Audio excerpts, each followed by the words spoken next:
I'm just uploading the file, just a few minutes. All right.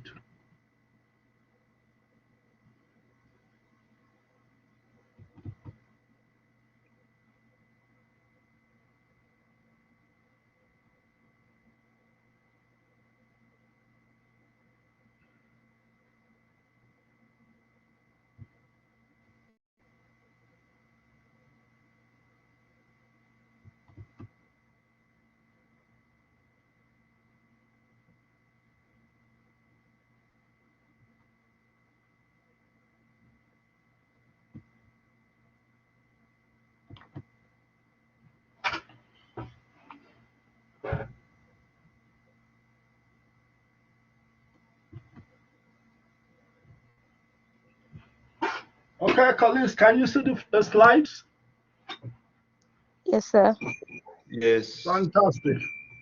Good morning once again this morning, and it's always nice to meet you for this kind of sections, where we brainstorm and cross-pollinate ideas, because like I said, every members of the class should be contributing in the class. And in fact, that is what I recognize as participation. And if not for the COVID-19, like I always tell you, I always have my participation marks, where I look at students who have contributed in the class and they have some extra marks for that. So, colleagues, ladies and gentlemen, we are going to move into leadership, which is the unit 3 of your learner guide. And in fact, that is why I have been also making our time on weekends to take you more classes, because like I told you, during the regular class, we normally have regular contact section. In fact, classes were almost every week. But now we have so much space in terms of the time we meet, very distended time, which is why I said, okay, let me carry you guys along before I can submit your second assignment, which is your examination assignment, of course, which will focus mainly on the textbook, And I don't want to set questions that you may not be able to address because we have not a proper contact period owing to the COVID-19. All right, we're going to talk about basic leadership approaches. And of course, I know that there is the slide of also Professor Thomas Adair, which he was using previously. We'll touch on that. We'll just run on that after we have completed the original slides from the recommended textbooks. All right, leadership theory. That is what your textbook said, and these are some of the objectives that are related to this particular chapter. What you should be achieving after studying this chapter, you should be able to contrast leadership and management. You see, and of course, after the chapter also, you should be also able to summarize the conclusion of trait. Theory of leadership, trait, theory of leadership. Should be able to identify the limitation and behavioral theories. And of course, you should be able to describe feed-last contingency model of leadership. And of course, you should be able to explain Hersey and Blanchard situational theory. And of course, summarize leader-member exchange theory. And certainly describe the path goal theory of leadership. Then, of course, be able to identify the situational variables in the leader participation model. So these are some of the things you will be very much acquainted with in terms of what we'll be doing today. All right, great. So that is that.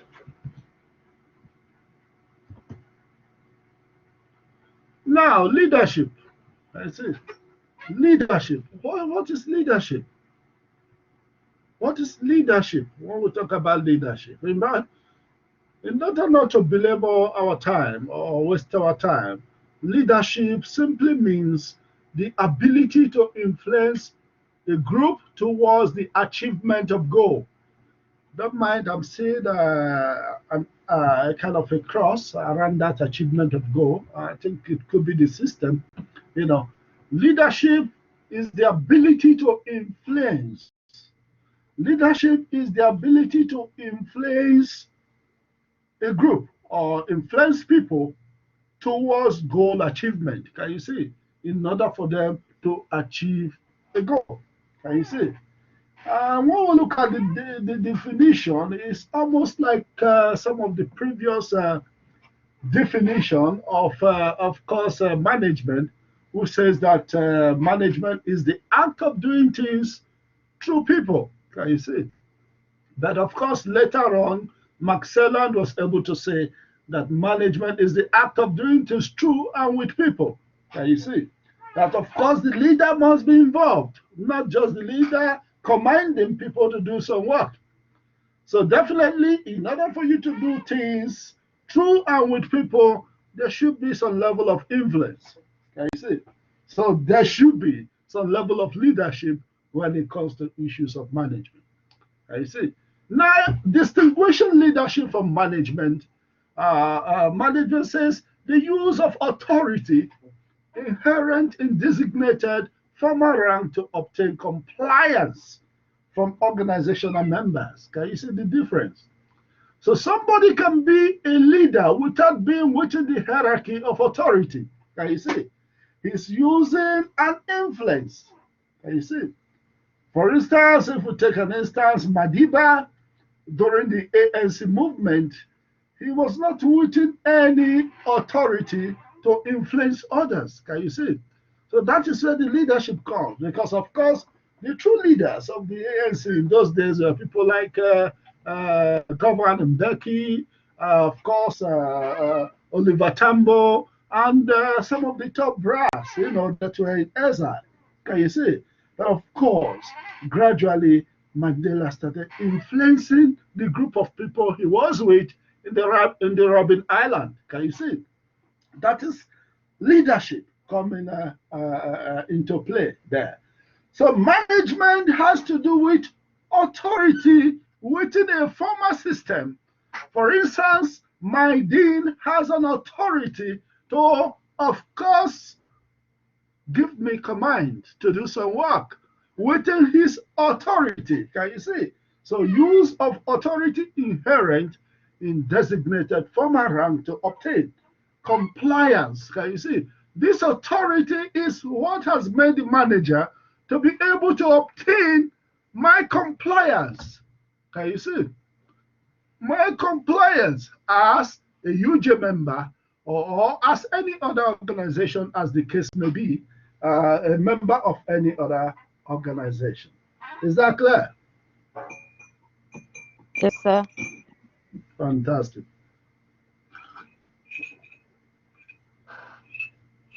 All right. So we progress. Now, in terms of further distinguishing between leadership and management, I think, of course, this particular textbook? This particular textbook by Nair was able to give additional insight into the difference between leadership and management. And of course, he spoke about leadership. When we talk about change, leadership provide a vision and initiate change. Can you see? Leadership provide a vision, a new vision, and of course initiate change. But with regards to management, management implement change as suggested by leaders or as suggested by a leader.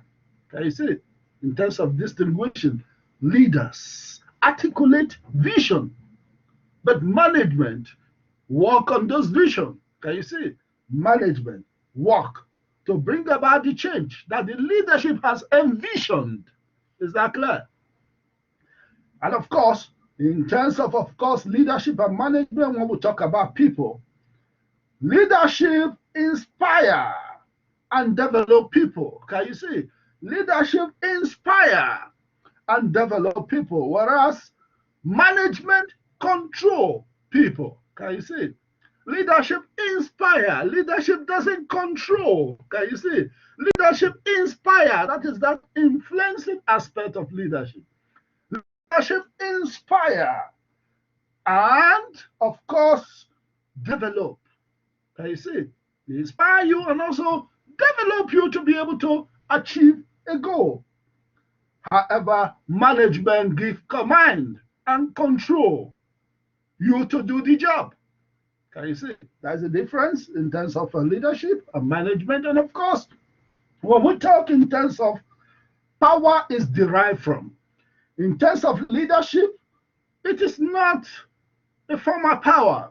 Can you see? Power is derived from the ability to influence others. That is the influence which spoke about earlier. However, in terms of management, power is derived from authority, the hierarchy within the organization, the formal authority, the formal organizational structure. And of course, when we talk about tasks, leadership do the right things. With regards to tasks, leadership do the right things. However, with regards to management, management do things right. Can you see? Leadership do the right things, but management do things right. Can you see? That in terms of commitment to goals, leadership is, of course, passionate. Leadership is passionate. It's passionate about the goal. Can you see? Commitment to goal. Whereas management is impersonal. Because leadership is the owner of the goal. He is passionate to bring it about into fruition. That management is working with an organization. Can you see? It is not his own goal. It is an organizational goal. So he is meant to command people to bring the goal to pass. So if those people fail, management fails. Can you see? But leadership, because this is his own vision, this is his own goal. He is passionate. He wants to bring it to pass. Can you see? So that is the difference between leadership and, of course, management. Is that clear? Yes, sir. Fantastic. All right. I hope everybody now, I hope your mic is now working. Colleagues that were facing challenges last week. Yes. I hope all your mics, okay, Yes. because I spoke to them about some of the challenges we encountered. They seem to all be working fine, sir. Fantastic. Okay, great. We'll progress. Now, in terms of the different types of leadership, how do people become leaders? How do people become leaders? There are people who are of the view that there are different theories of how people become leader. The first one there is the trait theories. Can you see? Is the trait theory. The trait theory is of the view, can you see, that personality, social, physical, and intellectual traits is what distinguish a leader from non-leaders. Can you see? Theories that consider personality, social, or physical or intellectual traits. Can you see?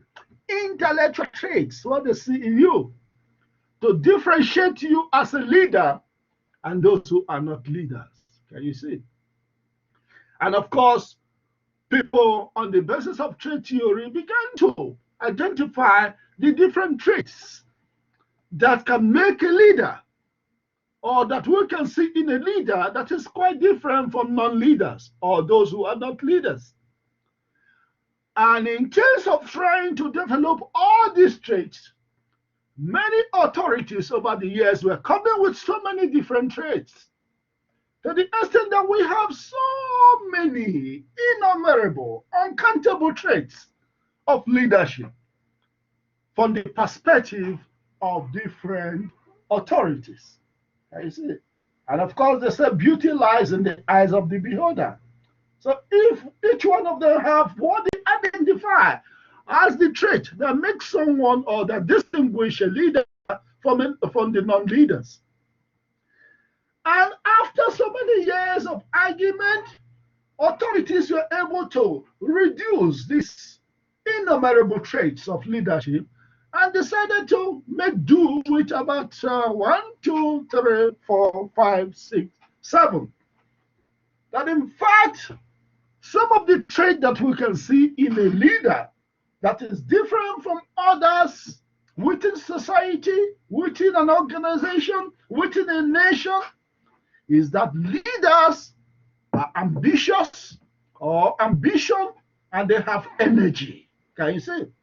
Of course, when you look at Madiba conceiving a non-racial South Africa, it was a big ambition during the apartheid days. And of course, you can see the energy with which he was driving that ambition. Can you see? And other top leaders that have emerged across the globe, you can see the passion, the ambition of trying to conceive a new order that was not in existence before. And of course, in terms of trade theory, another trait that people have mentioned, or experts or authorities have mentioned, is that a leader must have that trait, that desire to lead. That desire to lead. Can you see? That desire to lead. It's another trait in terms of leadership, that somebody should be desiring to lead. And in fact, when we talk in terms of Madiba, people ask, why is it that Madiba was chosen among all the people in the Robben Island? Can you see? Why is it that he emerged as the leader when we have so many people in Robben Island? What is so special? What has made him the leader among those in jail? Can you see? That is the desire to lead. Can you see?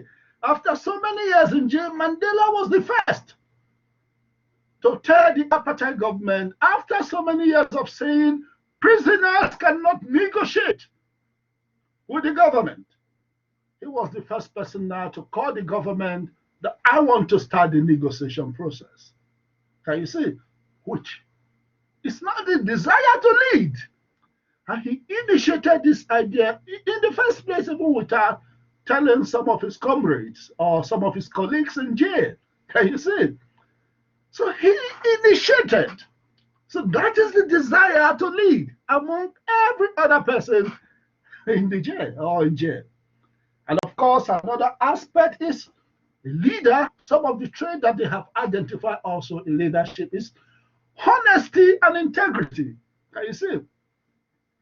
The leader must be honest and integrity and be full of integrity. Can you see? Trustworthiness, truthfulness, reliable. Can you see? Honesty and integrity was another trait that was identified in terms of what distinguishes a leader from non-leaders. And of course, another aspect in terms of the trait theory is self-confidence. That the leader must be self-confident. For instance, take the instance of Barack Obama when he was coming to seek for the presidency of the United States of America. When just a mere black child in the street of America, of course, educated, you can see his aura. He's confident. Can you see? He's confident to make history. Can you see? To change the status quo. Can you see? To change the status quo. And that self-confidence make people to believe in him, both white and black. Can you see? Both Latino and of course all the different races, Indians and all the rest in the United States of America. He was so confident. Can you see? So that is an aspect he spoke about in terms of some of the traits in a leader. And of course, another aspect is intelligence. Can you see? If you look at these two leaders that I have mentioned, Mandela, Barack Obama, these two guys are highly intelligent. Can you see? Highly intelligent. Barack Obama is a lawyer. Nelson Mandela was a lawyer. Can you see? He was an advocate. Barack Obama was an advocate and even a lecturer. Can you see? He was an academic also. Can you see? So intelligence is also one aspect that distinguished a leader from non-leaders. And of course, another aspect that was also identified is self-monitoring. Can you see? That leader is highly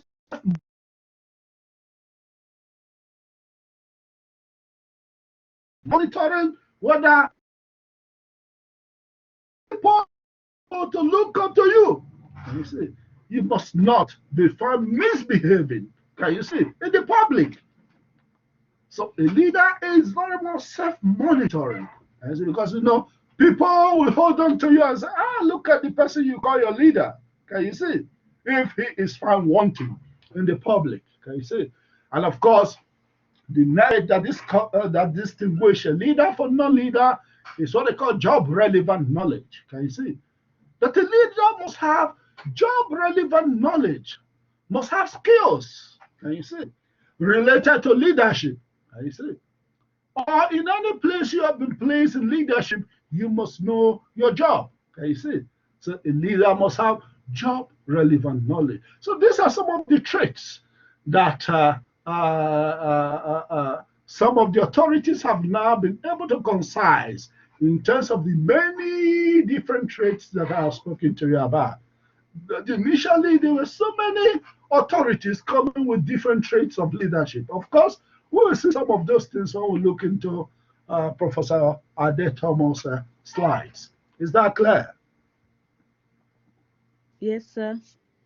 And of course, with regards to this enumerated trait, some authorities have also concised it from the current, the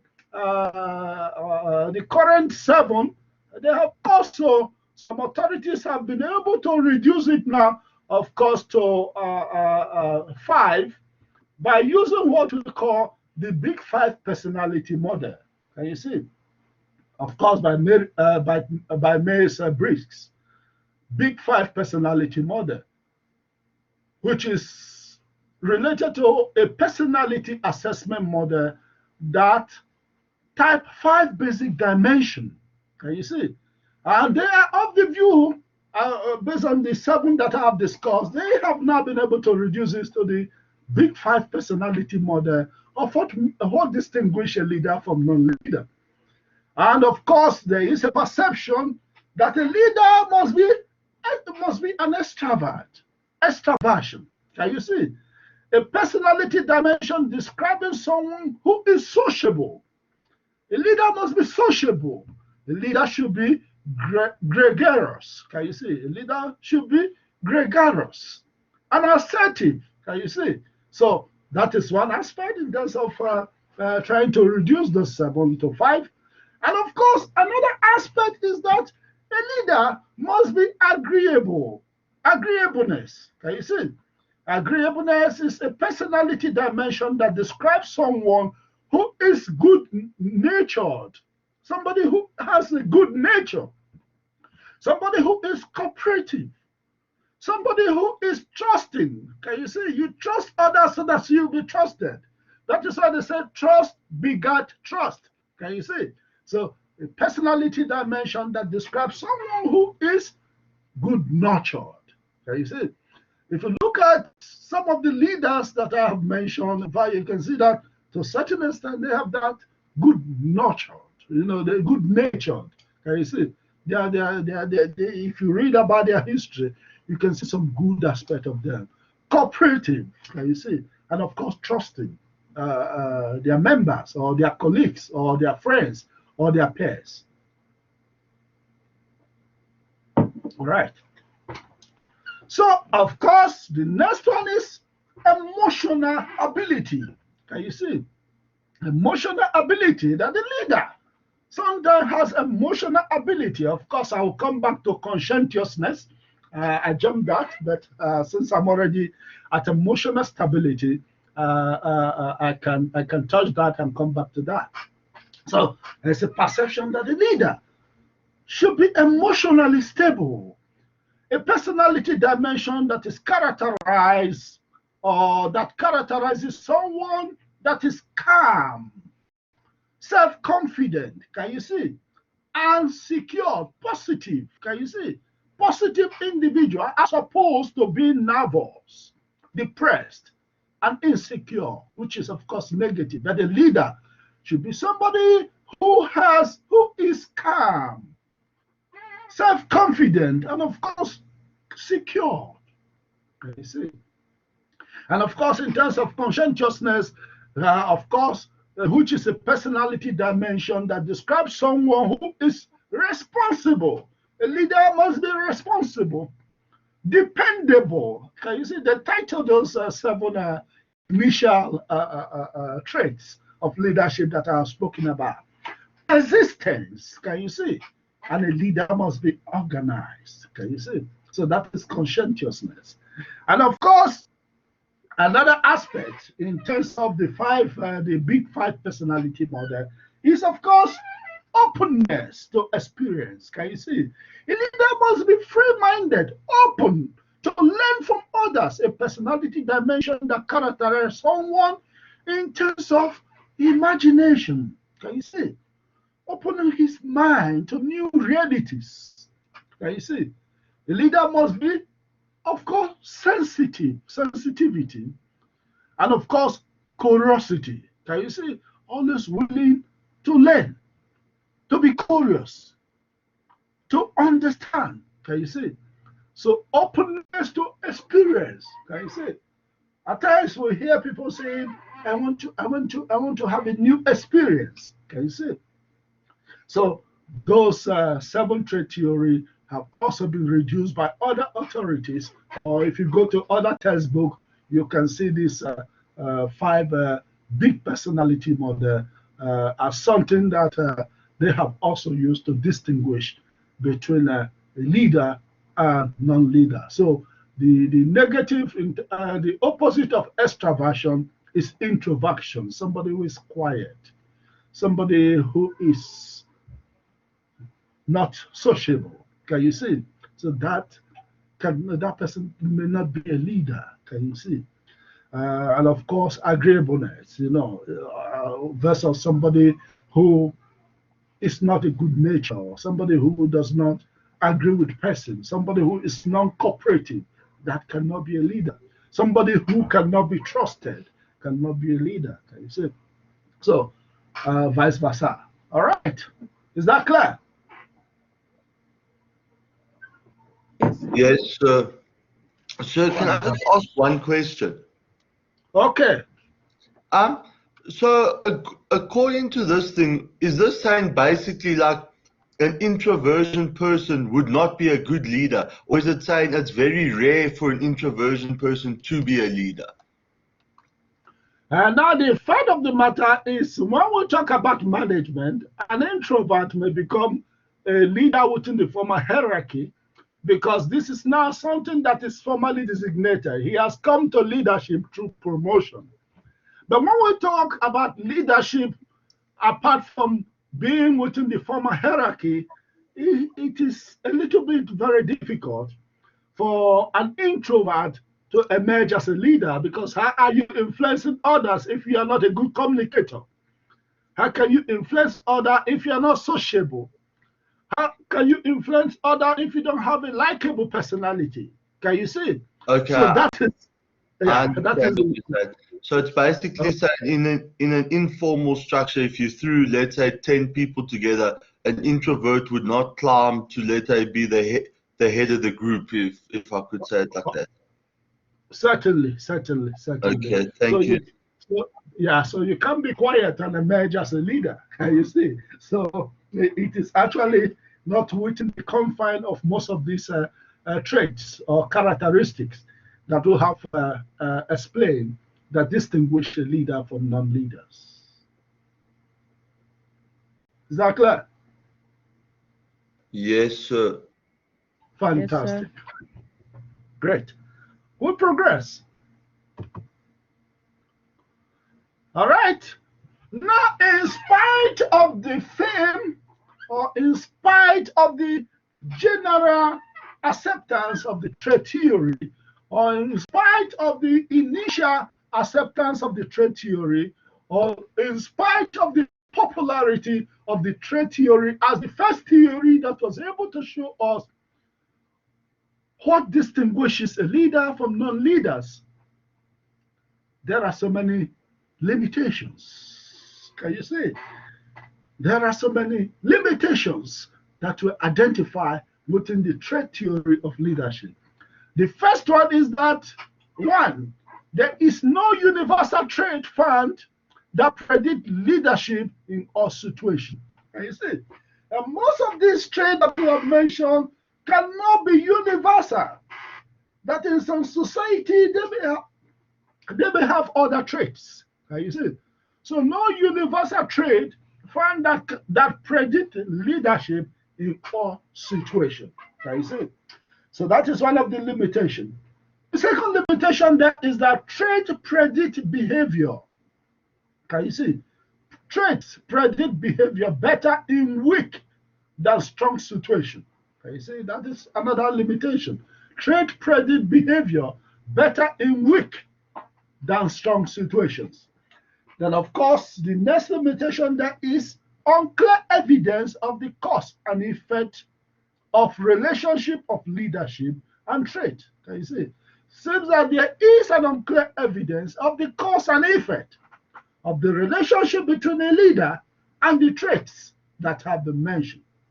And of course, another limitation there is that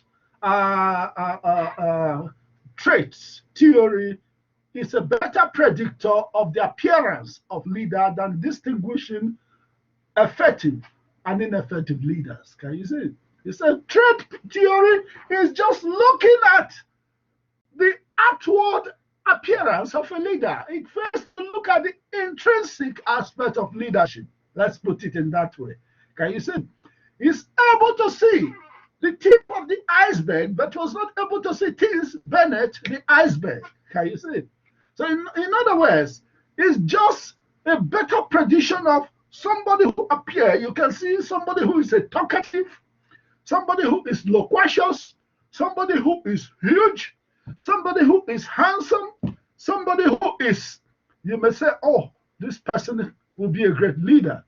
But in action, that person may fail as a leader because you have just been able to look at the personal appearance of that person. But you have not been able to look at the inside, the mold, the attitude, the perception, the background, the growing up, the instinct of that particular individual. So that is one limitation in terms of the trait theory. That is just a better prediction of the appearance of leadership than distinguishing between effective and ineffective leaders. Is that clear? Yes, sir. Yes, sir. Fantastic. All right. We'll progress. Right. Progress. Now, from the trade theory, owing to the limitation of the trade theory, a new theory came into being, which is, of course, the behavioral theories. Can you see? The behavioral theories of leadership. Can you see? The behavioral theories of leadership is the theory proposing that specific behaviors, can you see, not traits. Can you see? Because when we talk about trait is almost what you are born with. But of course, the behavioral theories are of the view that specific behaviors differentiate leaders from non-leaders. Can you see? Differentiate leaders from non-leaders. There are certain behaviors that leaders can exhibit that can distinguish them from non-leaders. Now, on the basis of trait theory, if actually there are behaviors that can be identified in leader which distinguishes them from other leaders, then of course we can teach these behaviors in schools. Can you see? So based on the trait theory, on the basis of trait theory, leaders are born and not made. Can you see? Trait theory, on the basis of this theory, that people have traits, quality, hereditary, that makes them leaders. Can you see? But behavioral theory found that there are certain behaviors that can make us to know who will be a leader. So if we can catalog these behaviors, then we can teach it in school. And in fact, that is the beginning of most of the top universities in the world teaching leadership. Of course, we have a leadership school at UJ. And of course, we have Harvard Business School of Leadership. Can you see? And of course, Oxford School of Leadership. Can you see? So different universities started coming up with ideas to teach leadership. Can you see? So in that case, if we can identify this behavior, then leadership trait can be taught according to behavioral theories. Trait theory is of the view that people are born with those traits that makes them leaders. Can you see? Those traits that make them leaders. Can you see? But now, from these two perspectives, for instance, let us say Mandela was born a royal because Mandela was a prince. Can you see? Mandela was a prince from Krumbum. Can you see? But of course, Barack Obama was not a prince. Can you see? So if we are using trait theory, we can say, of course, Mandela was nurtured right from time as a prince to be a leader. He was born with it, innate quality that was inborn. But Barack Obama has a very difficult life. Can you see? His father, a Kenyan, after he studied in America, abandoned Barack Obama's mother and, of course, Barack Obama and left back to Kenya. Can you see? So as a young boy, and later Barack Obama's mother married to a Malaysian, moving Barack Obama to Malaysia. Can you see? And later on, I think the husband also passed away, bringing back Barack Obama to America with a white mommy. Can you see? So you can see that these two lives are not the same. But Barack Obama went through schools, learned leadership. Can you see? Of course, Madiba also went through schools. But if we want to put in terms of trade, Madiba was already nurtured right from childhood. Can you see? Listening to his uncle or listening to his uncle who was a king then of Krumbum in terms of how he settles case.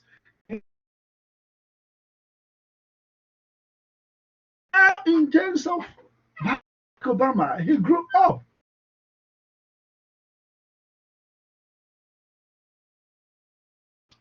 So he learned some of the traits from schools, from reading. Can you see? Can you see these two differences? So trait, with regards to trait theory, leaders are born. Can you see? But with regard to behavioral theory, leadership trait can be taught. Can you see? So a question can come, leaders are born and not made. When we ask you such kind of a question, you should know that we are talking about the trait theory. Can you see? Critically explicate or explain such kind of a statement, then you should know that we are talking about trait theory. But when we say leaders are made and not born, then you should know that we are talking about behavioral theory. Can you see? So, with regards to trait theories, leaders are born and not made. And with regard to behavioral theories, leaders are made and not born. Can you see? In other words, leadership trait can be taught in school, in business schools, in Harvard schools. And of course, that is what you are also learning. Leadership trait in this particular course, which is, of course, organizational leadership. Is that clear? Yes, sir. Yes, sir. Fantastic. Fantastic. All right. We progress. Now, of course, like I told you, because leadership qualities and traits can now be learned in the universities or in higher institutions of learning or in leadership school, then a study on leadership at Ohio State University was conceived, which is why it is called Ohio State Studies, which was, of course, a study that was conducted at Ohio State University in the United States of America. This particular Ohio State University study was able to articulate the two different behaviors of leaders. Can you see? The first one is initiating structure, that there are leaders that are always interested in initiating structures, but that another trait is that there are leaders, or another behavior is that there are leaders who like to consider. They consider people while initiating structure. They believe in relationship. They believe in looking at how people feel. Can you see? So these are two behaviors. And with regard to initiating structure, that is the extent to which a leader is likely to define and structure his or her role and those of subordinates in the search of goal attainment. Can you see? And when we talk in terms of consideration, that is the extent to which a leader is likely to have job relationship. Can you see? Characterized by mutual trust, respect for subordinates' idea. Can you see? Respect, listen to subordinate and hear their ideas, and regards for their feelings. Can you see? He takes into consideration their feelings also. Can you see? So these are two behaviors of leaders. There are leaders whose interests are always interested in creating tasks, work for others. But there are leaders who are interested in saying, okay, how do we go about this? Can you see? How do we create this tax? How do you feel about this? That is a leader that is considerate. Can you see? So this is actually the Ohio study that has been able to identify two leaders in terms of initiating structure, that is creating jobs or creating tasks, how employees can achieve their goals. Then another group of leaders are leaders who are very considerate. Can you see? When they are, of course, creating jobs, they want mutual trust. They want to respect subordinate views and ideas. And of course, regards for their feeling. How do they feel? He looks into their emotion. He looks into their reaction. Can you see? So these are two behaviors that, of course, Ohio University study was able to identify. And of course, from Ohio University study, like I told you now, different universities in the America then started actually developing interest in leadership studies. And of course, from Ohio study, that leads us to another study that was conducted in another university in America, which is, of course, the one that was conducted at the University of Michigan. Can you see? The University of Michigan. And the University of Michigan study is not quite so wide apart from, of course, the Ohio study. The University of Michigan study was able to identify two behaviors of leaders. He's of the view that one of the behavior of some leaders is some leaders are employee-oriented leaders. And you see, employee-oriented. That is emphasizing interpersonal relationship. Can you see? It almost ties to the consideration of Ohio study. Taking personal interest in the need of employees and accepting individual differences among employees. Can you see? Amongst members within the organization. Can you see? I don't know why this line is coming. I did not put it there, so it could be the blackboard system. But just bear in mind that it is not cancellation. If it is cancellation, I will let you know. Is that clear? Yes. Fantastic. All right, and accepting individual differences among members. And of course, according to Michigan study, another aspect of the behavior of leader is production-oriented. Can you see now? Now the production-oriented almost seems like the initiation of structure in the Ohio study. Can you see? That is a leader or one who emphasizes technical or tax aspect of the job. Can you see? One who emphasizes technical or tax aspect of the job. That is, of course,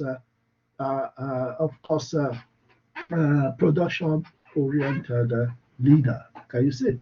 So we'll come to that on the basis of that.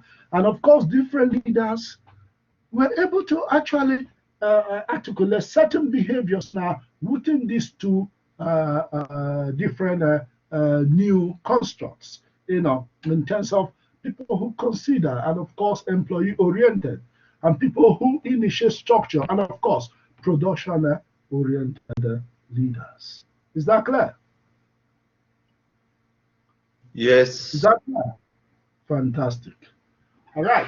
Just give me just a minute. Let me just put some hot water on my coffee, please. Is that okay? Permitted? Yes, I know. Absolutely. Yes. Thank you.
Okay, colleagues, thank you very much for the permission.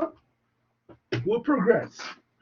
So, that is with regards to the Ohio University study, and of course, that of Michigan University study.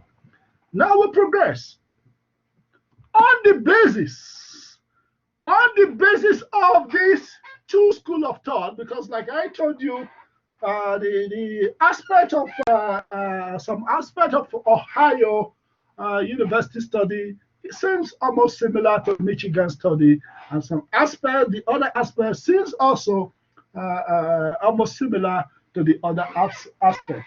On the basis of these two aspects, of course, Blake and Morton were able to design, or were able to develop what we call the managerial grid, which is, of course, people who are concerned for people, or leaders who are concerned for people, and of course, leaders who are concerned for production.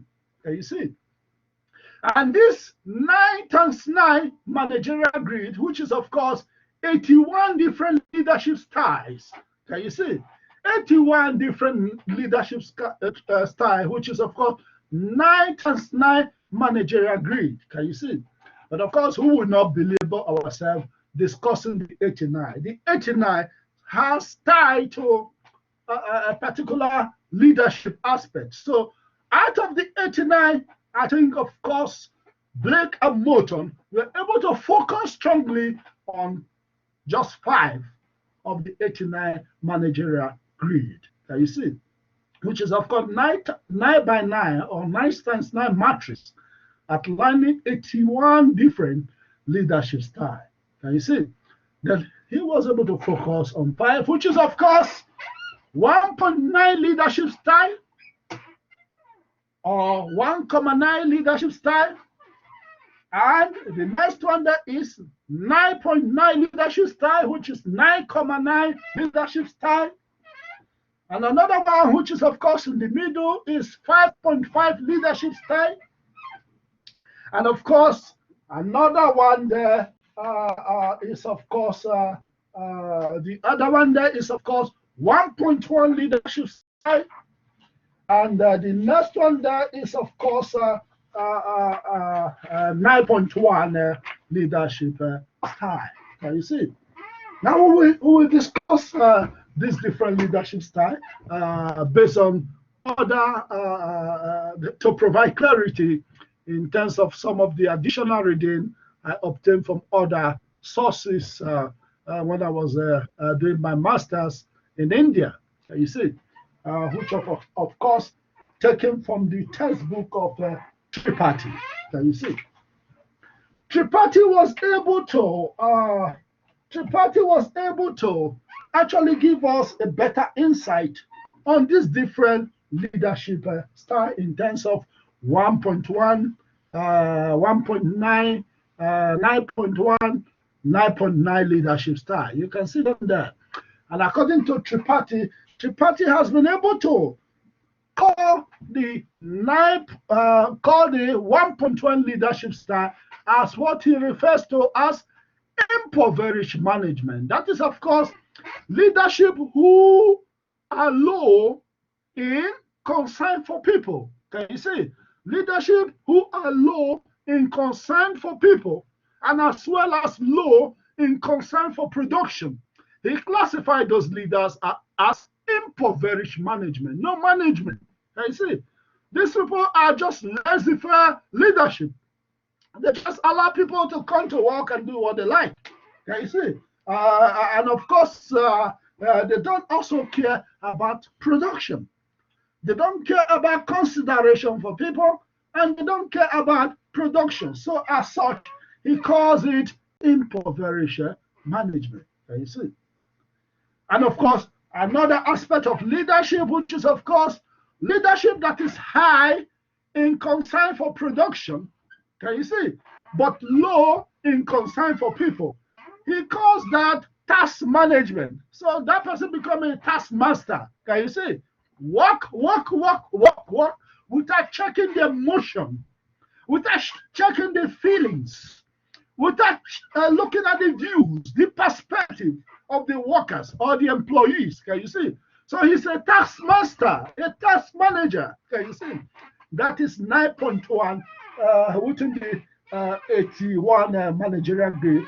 That comes to 9.1 managerial grade, which is, of course, task management according to Tripathi. Can you see? It is managerial textbook. All right. Then basically, now the next one there at the extreme end, which is 1.9 leadership, that is a leader who is very much concerned for people and low concern for production. Such kind of leaders he called the country club management. Can you see? Everybody comes to work, is just interested in people's feelings, is just happy, but no work is being done. Can you see? So according to Tripathi, he said that is called country club management. Can you see? Everybody is in a club. Can you see? They come to socialize without doing the work. Can you see? So from, of course, from Blake and Moulton's perspective, that is also considered as a country club management. That is according to the book by Tripathi, Personal Management and Industrial Issues. Is that clear? All right. So he was able to give us additional insight, which is quite different from our recommended textbook. And of course, he also articulated a leader that is, of course, that has high concern for production and, of course, high concern for people. And that kind of leadership he has called team management. Can you see? A leader that is have high concern for people and, of course, high concern for production. And, of course, he seems to agree, he seems to believe that this one is the best form of leadership, team management. And you can see that team management has been there for quite a long time, even when people are trying to emphasize that it's of recent in origin. The team management has been an emphasis. Can you see that the leader is interested in production, because without productivity, organization will die. Can you see? And of course, he's also interested in the welfare of people working in the organization. And of course, he also came to say there are managers who have equal relationship, of course, average concern for people, and of course, average concern for production. Can you see? So he considered these people as middle of the road. Can you see? And also referred to them as people they call damping pendulum. Can you see? As a kind of the leadership style or managerial practices. Can you see? But according to Blake and Moulton, as conceived by Tripathi, of course, team management, which is of course 9.9, is the best managerial style or managerial level that a leader can be able to achieve the optimum leadership credential to make things to happen or to achieve the goals of the organization. That is a leader that having high concern for production as well as high concern for employees or people that are working within the workplace or within the organization. Is that clear? Yes. Fantastic. All right.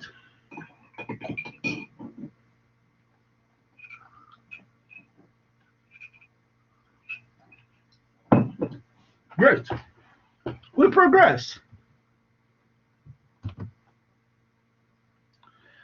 Now, another school of leadership that later came is, of course, the Scandinavian studies. Now, first thing I want to ask you, who are the Scandinavians? I just want to see if my students are very well acquainted. So, isn't that like around like Finland and that? Fantastic. Okay. At least have somebody who is aware and you can learn from him. Can you see? Scandinavians, of course, are the Finland and the Swedish. Can you see? Finland and Sweden are considered as the Scandinavians. Can you see? So this is not a study that was conducted around Finland and Sweden. Like I told you, leadership studies or leadership schools started emerging in different parts of the world, in top universities. And this is now the one that was conducted in Michigan, which is, of course, known as development-oriented leaders. Can you see? Development-oriented leaders. The Scandinavian study is of the view that development-oriented leaders could be a behavior that one can actually look into a leader or to conceive that one is a leader. So he said a development-oriented leader is one who values experimentation, seek new ideas. He still has certain things in terms of some of the things that was mentioned, of course, in terms of based on some of the trait theories of leadership. and generating and implementing change, which is the most important thing. Generating, can you see, and implementing change. Can you see? Not only does he embrace change, he pushes for change. He pushes for change. Can you see? He tried to create a new world order. Can you see? He tried to create a new way of doing things, innovative. Can you see? And of course, implementing the change. And of course, researchers in Finland, and when we talk about researchers, these are experts in the university. Researchers, and experts as professors, academics, or of course, PhD students or master students, as the case may be. Researchers in Finland and Sweden question whether there are only two dimensions. Can you see? They are questioning the Ohio study and, of course, the Michigan study. Whether there are only two dimensions, production-oriented and employee orientation, that capture the essence of leadership behavior. Can you see? Their premise is that in a changing world, just like we are witnessing, in a changing world, and I told you that the world is changing into change as it was in an earlier life. Can you see? In a changing world, effective leaders would exhibit development-oriented behavior. Can you see? Because the world is changing. As the world is changing, you should be able to be seeking new ideas and generating and implementing change to meet up with the changing circumstances. Is that clear? Is that clear? Yes, sir. That is the perception of the Scandinavian study, that in a changing world, effective leaders would exhibit development-oriented behavior. All right. Then that is, of course, study conducted in Finland and, of course, Sweden. Now, of course, another school of thought started coming. New school of thought started emanating. And this school of thought were not just based only in particular university or in particular environment. There are people who later felt that leadership is as a result of contingency. Can you see? Leadership is as a result of contingency and, of course, possibility of situation. And, of course, the first person that came with, of course, the contingency theory or the contingency model of leadership is Fred Fiedler's. Can you see? Fred Fiedler's contingency model.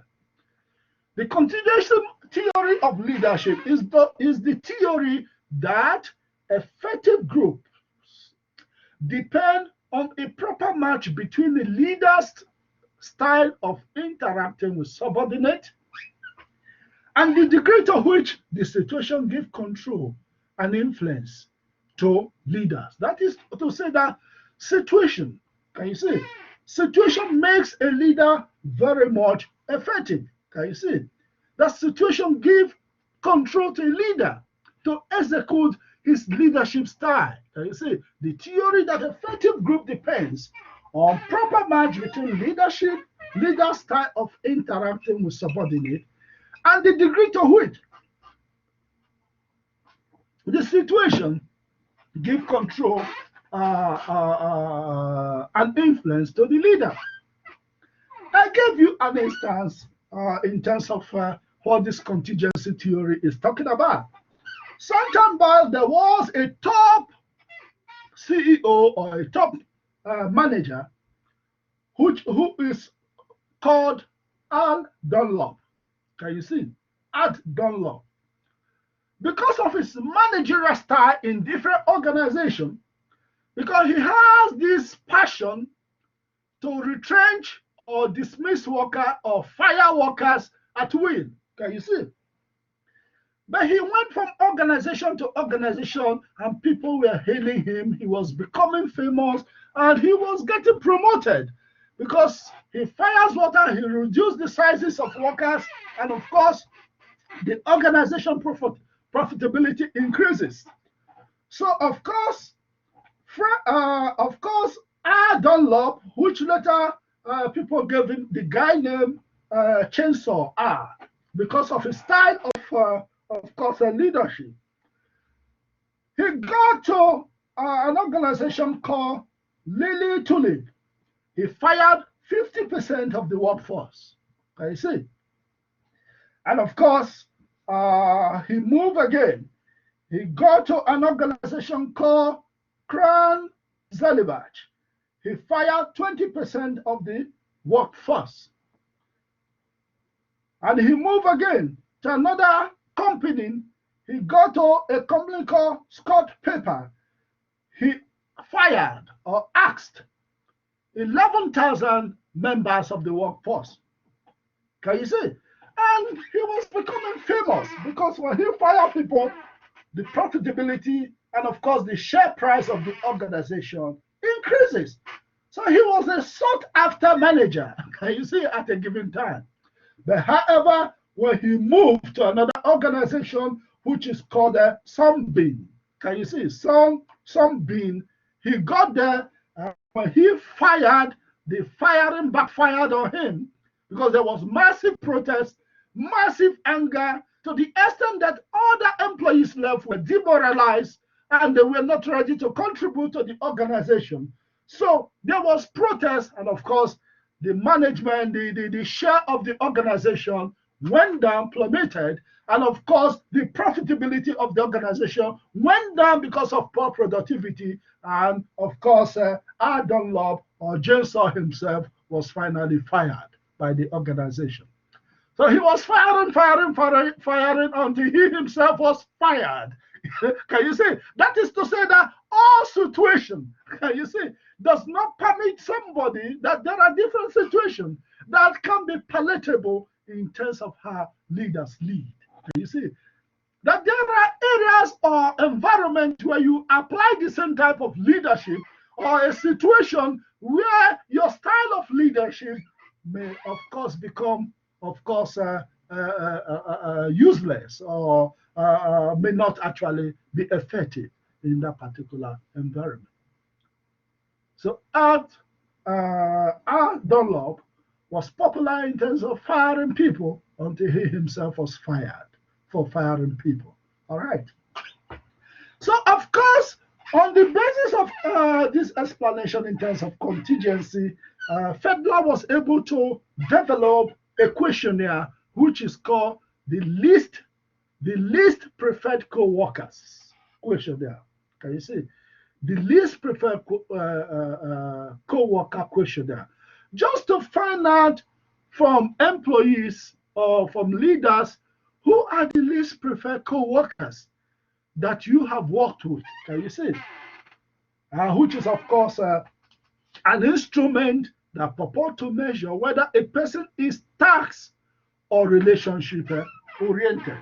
That is to say that if you scored a particular co-worker positively on the least square questionnaire, of course, you may be conceived as a relationship-oriented leader. But if you score the least co-workers that you have worked lower in the questionnaire, or in this case of the questionnaire, which is of course 1 to 8, then definitely if you score them lower in terms of the least preferred worker, then definitely it may be conceived that you are a task-oriented person. All right. We'll progress. Good. And in terms of defining the situation, we can still see Fedler talking about leader-member relationship. Can you see it? Leader-member relationship, which of course could relate to the consideration and of course initiation of structure in case of Ohio study, and of course people-oriented, and of course tax-oriented leaders. So leader-member relationship, that is the degree of confidence, trust, and respect subordinates have in their leaders. And of course, task structure, That is the degree to which the job assignment are procedurized. Can you see? The degree to which the job assignment are procedurized, either structured or unstructured. Can you see? And of course, he also defined another construct in terms of his leadership model, which is of course referred to as position power. Position power. There's a noise coming out from somebody's environment. Please take care of that noise. Then the next one is position power, which is of course influence derived from one's former structural position in the organization. Can you see? Which include power to hire, power to fire, discipline, promote, and of course give salary increases.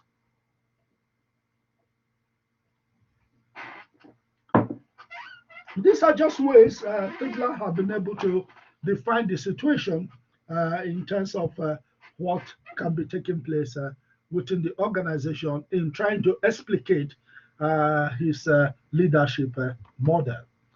And on the basis of that, you can see he has been able to develop his diagram in terms of his task-oriented, in terms of his leadership model. Can you see? Finding from Fiedler's model. If you look at on top there, the dotted line is, of course, the task-oriented leaders. And of course, the straight line is, of course, relationship-oriented. Can you see? Then according to Fiedler's definition, in terms of those constructs that he has defined, you can see that leader-member relationship can either be good or poor. That is why you see, in terms of category 1, 2, 3, 4, in terms of leader and member relation, we have good, good, good, poor, poor, poor. So leader member relationship can either be good or poor. Then of course, in terms of task structure, the task structure can either be high or low. Can you see? Maybe highly structured or not very much structured, flexible or unstructured. So either it's high or low structure. That is why you have high, high, low, low, high, high, low, low. And of course, in terms of position power, the position power can either be strong. Leader can have power to hire and fire. Leader can have power to promote or demote. However, of course, the power can be restricted. Leaders can also have weak power in terms of hiring and firing. Can you see? So these are the different constructs in terms of Fiedler's model. Now, Fiedler is of the view, based on this diagram, if you look at the diagram there, you can see on the right side is the performance. Can you see? Performance could be poor or performance could be good within an organization. So Fiedler, based on this structure, was able to tell us that task-oriented leaders perform better in situations that are very favorable. Okay, so you see favorable there, and of course unfavorable. And if you look at task-oriented leader, which is the dotted line, you can see that the dotted line is high. Can you see? Under favorable and unfavorable condition. Can you see? And of course, Fiedler was able to tell us that relationship-oriented leaders are more effective in a situation of moderate performance. Can you see? That is to say, relationship-oriented leaders, however, perform better in moderately favorable situations. Can you see now that relationship-oriented leaders were performing lower under favorable and unfavorable situation, but under moderate situation, which is defined or qualified with IV, V, and VI, they are at the top. Can you see? In terms of performance. Can you see? So that is actually the explanation of Fiedler's model of leadership. Of course, one of the criticisms of Fiedler's leadership model is that it is quite a complicated model. Can you see? Is that clear? Yes. Fantastic. Yes, sir. All right. Yeah. We'll progress. The next one there is, of course, cognitive resources theory. Cognitive resources theory is a theory of leadership that states that stress can unfavorably affect a situation. Stress can unfavorably affect a situation of a leader, and that intelligence and experience can lessen the influence of stress on the leader. Can you see? And of course, this theory is also a little bit contradictory because it is not in every situation that some of the key assumptions of the theory works. For instance, in his research, he was able to articulate, and of course, he's of the view that there's a research support to that, that less intelligent individuals perform better in leadership role under high stress than do more intelligent individuals. Why is it so? Because more intelligent individuals are more cognitive. Can you see? They are more cognitive to the impact of stress than less intelligent people. Can you see? So he is of the view that less intelligent individual, less intelligent, not that they are not intelligent, but they are less intelligent individual perform better in leadership role under high stress because they are not very cognitive than do intelligent individuals. Can you see? And of course, the second aspect, which is of course self-explanatory and understandable, that is to say, he says that less experienced people perform better in leadership role under low stress than more experienced people. Can you see? Less experienced people perform better in leadership role under low stress. Can you see? Under low stress. We are not talking about high stress. Than more experienced people. That is, more experienced people perform better under high stress because they have experiences over time.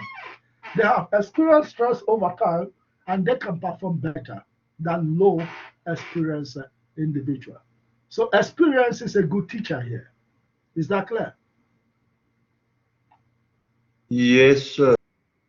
Fantastic. All right. Yes, sir. That is the cognitive resource theory. Then we come to the next one, which is of course situational theory of leadership, and this was conceived by Hersey and Blanchard. Situational leadership theory. According to this theory, which is of course also part of the contingency theory, it's a situational leadership theory is a contingency theory that focuses on followers, that is subordinate readiness. You see. And I remember my former master student, of course, Nicholas Arnold, who did his union leadership theory in Solidarity Trade Union. That was in 2012, yes. Nicholas Arnold graduated from me in 2012. I don't know if he's still the Secretary General. He was the former Secretary General, or he may still be the Secretary General of Solidarity Trade Union in South Africa, in terms of the national Secretary General there. Nicholas Arnold was my master student in 2012. You know, he was able to touch on Hersey and Blanchard situational leadership theory, which is, of course, a contingency theory that focuses on followers' readiness. Can you see? Now, according to Hersey and Blanchard, there are different leadership styles that should be used according to the readiness or willingness of employees within the organization. Can you see? And in terms of that, you can see in terms of the green part of that square, you can see in terms of that green part of the shape there, you can see followers readiness, which is ability and willingness to work. Followers readiness is the ability and willingness to work. And you can see the blue shape there, the blue angle in the square there, or in the of course rectangle there. You can see that is of course decreasing need for support and supervision. Can you see? So according to Hersey and Blanchard, or Hersey and Blanchard situational leadership theory, if employees are unable and unwilling, if they are unable, if they don't have the skills, and they are also not willing, then the leadership style that one can use is what they call directive leadership. You must direct them and teach them. Can you see? So you must be there fully to guide them. Can you see? So that is why if employees or subordinates are unable and unwilling, use directive leadership. You can see it down there. Directive. Are you saying that? Yes, sir. Fantastic. Now, according to Hasse and Blanchard, he said, Yes, sir. yes, he said that if employees are unable but willing, then the leadership style that you can use there is, of course, high tax and relationship orientation. Can you see? If they are unable but willing, then the leadership approach should be high tax and, of course, relationship orientation. So you should be there to initiate tax and also be there to build relationship, train them, teach them. Can you see? You will not be so directive because they are willing, but they are unable. So you train them, you teach them, you nurture them to become able because they are willing already. Can you see? And of course, the third one there is if subordinates or employees are able and of course unwilling. He said if they are able to do it, but they are unwilling, then he spoke about use supportive, which is of course participative leadership. Is that clear?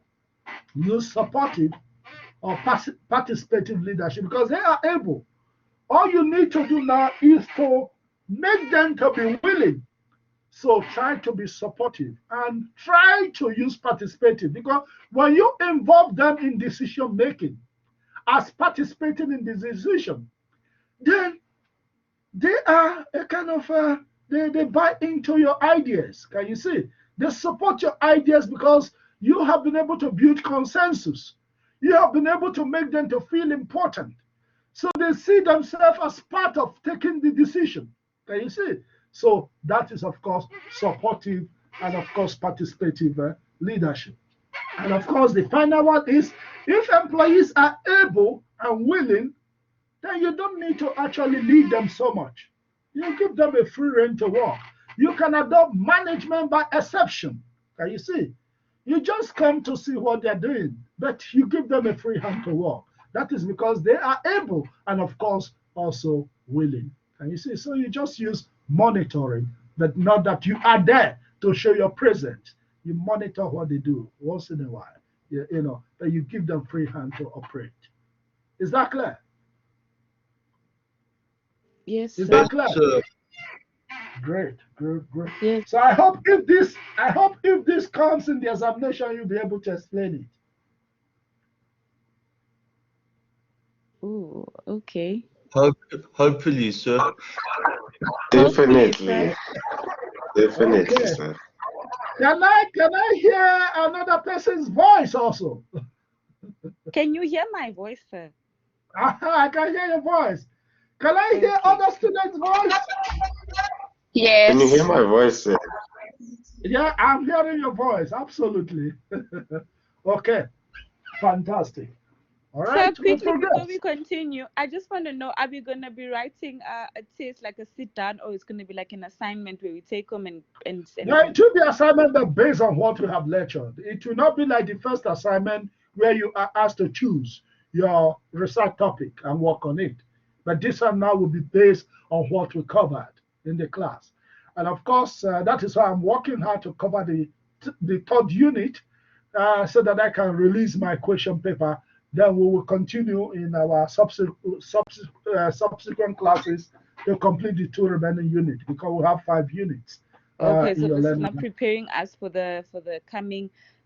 Yeah, for the coming Fourth. work. So that is why I want to make sure that we have been able to cover this at least 3 units, so that when I bring question, you guys will know that we have covered part of it. You use your initiative in responding to the questions. Okay, thank you. But of course, most of the questions will also require your logical reasoning and your intellectual mind. It may not be very direct questions, where since we are, of course, writing without being in the examination hall, where people can copy. We want to also see how you add value to the discussion when you respond to the questions also. Does that make sense? Thank you. Yes, Okay, sir. understood. So, Yeah. understanding correct in saying, like, for instance, if we were given this exact diagram, we would explain it roughly how you have, and then maybe add like our own opinion. Well, I don't know if our own opinion, but how Yeah, we of feel course you can. something. Yeah, of course, you can give an example in terms of situations like this. You can explain them and put them in your own context, how you understand it. Can you see? Because Okay. every student will not explain it exactly the same, but they will have an idea in terms of what you are talking about. And of course, if you are the type that also read your book, also you'll be able to see insights and examples that you will add in terms of shaping, and that can give you also more picture of your workplace, the kind of leadership that is in operation. Okay, perfect. Thank you very much. Fantastic. Oh, okay. So can I ask? Ask. You're welcome to ask. Okay. My apologies because I just got in at 10 o'clock, but I'm not sure if you guys have already covered this. When is our exam? In terms of the date, when are we going to write the exam? I tell you, your assignment will be released any moment from now. You are not writing a formal exam. I have mentioned that on several occasions in this class. Can you see? I've mentioned Oh, that. Were you not in the previous classes? no, I did attend the classes. I Okay. was just concerned with the date. No, no, no. I will release the assignment and you have a deadline to work the assignment, to work out the assignment. So it will not be like a real research-based assignment. It will cover some of the topics we have covered in the class.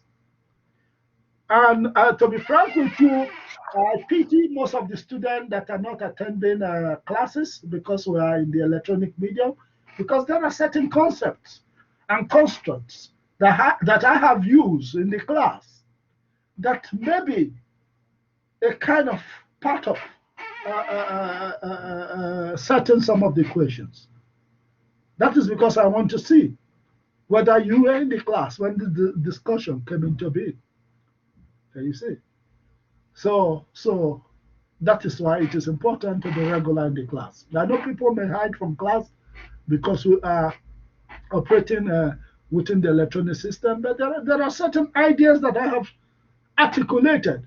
For instance, the diagram I gave to you, which came from Tripachi's textbook, and of course the Blake and Moulton's leadership style. You may not see that in your textbook. Can you see in the recommended textbook? But it helps to explain the same diagram. Can you see of Blake and Moulton? So if you're not in the class, you never know that. Can you see? Is that clear? Yes, sir. Great. Yes, sir. Yes, Great, great. All right. So we progress. Now, if you look at that leadership style, and of course, followers' readiness, which of course we have explained earlier in Blake and Moulton, you can see it is also represented in this box or in this four corner or triangle that is here. Can you see? Oh, of course, rectangle that is here. Sorry, you know. So if you look at it, you can see unwillingness and willing, unwilling and willing. So that is to say, unwilling and able use supportive and participative leadership. Able but unwilling, can you see? Able and unwilling user. If employees, sorry, if employees are willing and of course able, they use monitoring. Can you see? Then if followers are unable and unwilling, then use directive at the lower part of the box. Then of course, if followers are unable but willing, use high tax and relationship orientation, which is of course falls into the team leadership style. All right. Is that clear? Or team manager style? Yes, sir. It's also explaining Yes. what I have explained to you in a different box. Can you see? Is that clear? Yes, sir. For even if under examination condition, you were able to show me either of these two explanations, well, I will understand it. Can you see? I will know that okay, you were in the class and you knew what we discussed. Can you see? All right. We Yes, sir. progress. Great.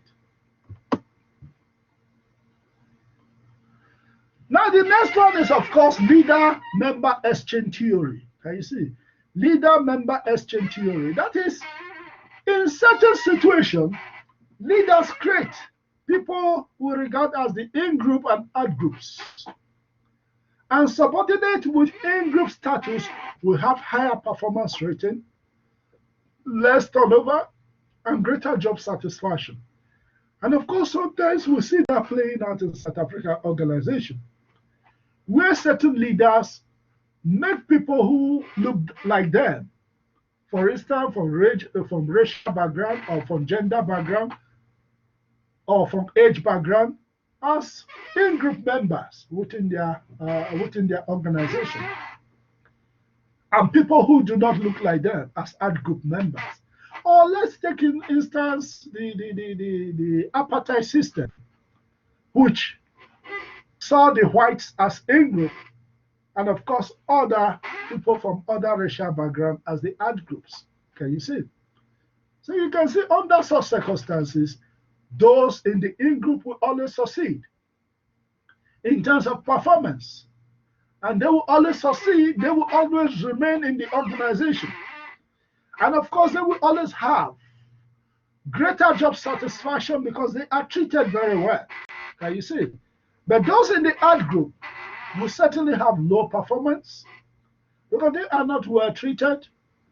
And of course, will certainly jump from job to job because they are treated very poorly. And I also spoke to you about black professional job hopping in one of our articles.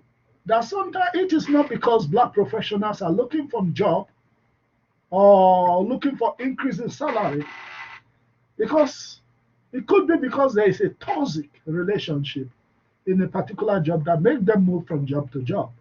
You see, or because they find themselves within an ad group in a particular organization. Can you see? So definitely, ad group will have lesser job satisfaction. Can you see? So it also based on, of course, what we refer to as self-fulfilling prophecy. That if you include people in your in-group, definitely they are the ones that will perform better. They are the ones that will remain in the organization because they are treated well. And they are the ones that will have a higher job satisfaction than those in the ad group. Can you see?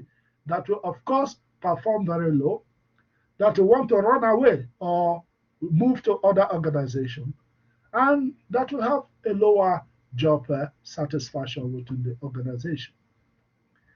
So this is a diagram that is, of course, reflecting member exchange leadership theory. That is, Personal, you can see the in group there. The in group fall into subordinate A, B, C, D. Why the ad group falls into subordinate D, E, F. Can you see? Now, in terms of the in group, with regards to the relationship of the leader and of course the subordinate, there's of course a high level of trust. There's high level of interaction. Can you see? And of course, members, there is what we call personal compatibility, subordinate competence, and of course, extroverted personality. Can you see? People try to put those who have their own kind of personality characteristics in their in group, either in terms of the color, the race, either in terms of extraversion, either in terms of, who looks like them. Can you see? So these people are treated informally. They crack joke. There's high interaction. There's even high mentorship. Can you see? To support those in the in group. But people within the art group are treated with high formal relationship. Can you see? Formal relationship. There is no interpersonal relationship. Relationship is based on authority, the structure of the organization. Can you see? So definitely those within the in group will certainly have more job satisfaction, will certainly have better performance because they are well mentored, well supported. Can you see? And they have informal conversations and relationship with, of course, the leader. But those in the art group lack most of these things that are actually given to the in-group members. Can you see? So this is another aspect of leadership theory, leader-member exchange theory, which conceive that certain leaders create in-group and out-group either within organization or within a nation, as the case may be with regards to the case of apartheid in South Africa in those days. All right. Understand? Is that Yes, sir. Fully understanding, sir. Yes, sir. any question? Yes, sir. Any question? Yes, sir. With in terms of the out group, now with the leader member exchange theory, when a leader now thingy does this with the out group, do they only they don't even get to have conversations with their leaders? All they have is just like they are commanded on what to do. So now, Yeah. how are they their performance rated now? It's like between the two groups, how are their performance rated by the leader? Certainly, of course, the leader may also be more favorable to the in group compared to the out group. Can you see? And most of the things will be formalized, properly formalized. And if you don't follow that formal structure, certainly you score low. Okay, no, thank you. I understand now. Okay. Is there any other question? Is there any other question? Jihad, do you have question? It seems as if no. Okay, fantastic. Great. Then, of course, the next one there is, of course, Padgo theory of leadership. Padgo theory of leadership. Padgo theory of leadership is of the view. Padgo theory of leadership is of the view that it is the leader's job to assist followers in attaining their goals and to provide them the necessary direction and, of course, support to ensure that their goals are compatible with the overall objectives of the group or the organization. You can see leader there on top, showing them how to climb to the top where he is. Can you see? So leaders are expected to show direction. And in terms of this direction, leaders can also use support. Can you see? Support members to get to the organizational goal. And on the basis of that, you can see part goal leadership theory seems to reflect leadership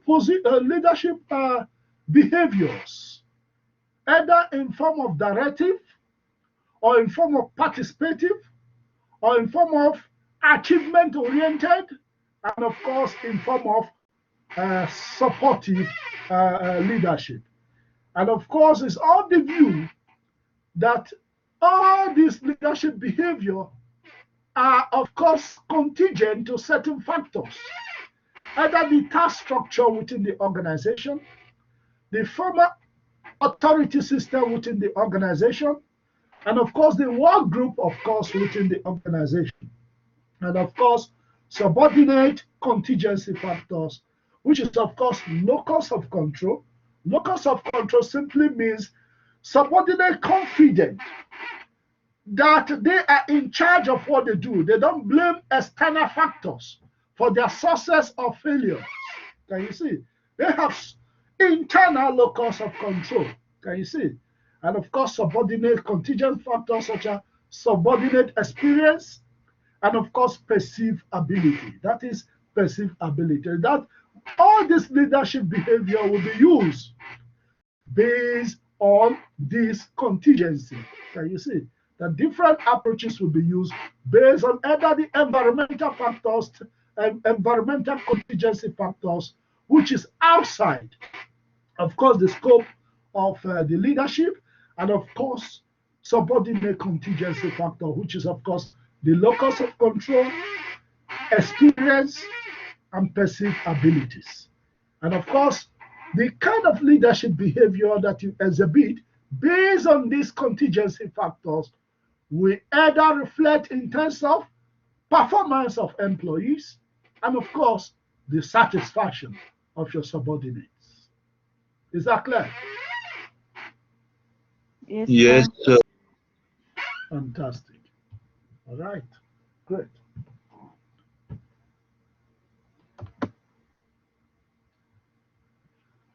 So leader participation model is the next one, which was of course propounded or of course developed by Victor Vroom and Philip Yeaton. You see, leader participative model is of the view that leadership theory that provide it is a leadership theory that provide a set of rules to determine the form and amount of participative decision making in different situations. It's also a situational leadership style. The leadership theory, it is a leadership theory that provides a set of rules to determine the form and amount of participative decision making in different situations. All right. So you can see now contingency variables in the reverse leader participation model. So there is contingency that will make you to use a particular whether participative or non-participative leadership model or lesser participative leadership model. The 12 contingency variables that were actually identified by Vroom and Yeltsin are, of course, Vroom and Vroom and of course Yeltsin are the 12 are importance of the decision. How important is that decision? If the decision is very, very important, definitely there may be a need for participative decision making. Can you see? The next one is two, importance of obtaining followers' commitment to the decision. If you want followers to be committed to the decision, it will be more better to use participative leadership approach, because when you commit members, can you see, when you involve members, they will be committed because they see themselves as part and parcel of the decision making, which is, of course, what industrial democracy is all about. And of course, the third one is whether the leader has sufficient information to make the decision. Can you see? If the leader is looking for consensus, is looking for additional insight into the decision he's about to make, definitely he will use more participative approach. Can you see that individual approach of decision making? Another aspect is how well structured the problem is. Can you see? How well structured. If the problem is very, very structured, of course, the leader may take the decision by himself. But if the situation is unstructured, definitely there may be a need for leader to actually use more participative decision making. Then the next one there is whether an autocratic decision would receive followers' commitment. Can you see? Whether a leader's singular decision will make followers to be committed to that decision will also determine whether a leader will be using participative or non-participative decision making. The system is whether followers buy into the organization's goal. Can you see? Whether followers buy will also determine whether a leader will be using participative or non-participative. If you want followers to buy in, definitely it will be more better to use a participative decision making. Can you see? Then the next one is whether there is likely to be conflict among followers over solution. Can you see? Solution or alternatives. Then definitely, if there will be conflict, it will be more better. Can you see? Whether there is likely to be conflict among followers over solution or alternative, definitely it will be important to see how you can actually bring everybody in terms of the decision making so that conflict can be reduced. Then the next one that is whether followers have necessary information to make good decisions. Can you see? If followers have necessary information to make good decisions, then you can involve them in decision making. But if followers don't have necessary information, of course, individual decision can be made, or autocratic decision, or singular decision can be made.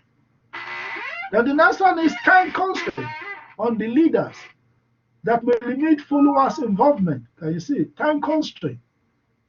If there's time constraint, then definitely it will be better for an individual decision by the leader.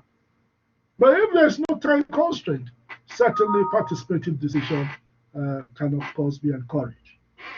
The 10th one there is whether cost to bring geographically dispersed members together is justified. You see, whether cost to bring geographically dispersed members together is justified. You see. So if the cost will be high to bring everybody in terms of decision making, in terms of members that are spread across geographical areas, then it may be more better to make an individual decision. But if the cost is not so much, then definitely participative decision may be initiated or can be encouraged. Then, of course, importance to the leader in minimizing the time it takes to make decision. Can you see? If the leader wants the time in terms of making decision to reduce, then definitely he may not rely on participative decision. But of course, if there is no issue around time, of course, leaders can, of course, take recourse to participative decision making. Then the next one is the importance of using participation as a tool for developing follower decision skills. That is, if you want to start delegating power. So it could be more important to use participative decision. But if it is not an important tool for developing followers decision skill, of course, maybe leaders can rely on individual decision making. Is that clear? Yes, sir. So this is self-explanatory. When you read it, you can, of course, understand what the construct or the concept is trying to say. So with that, we'll come to the end of leadership theories, different theories of leadership. So ladies and gentlemen, I would like to give us 3 minutes comfort break. Then we'll come back again into the class. 3 minutes. Just take your comfort break and come back into the class. Is that clear? Yes, sir. Fantastic. Thank you. Thank you very much.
Okay, colleagues, are you back?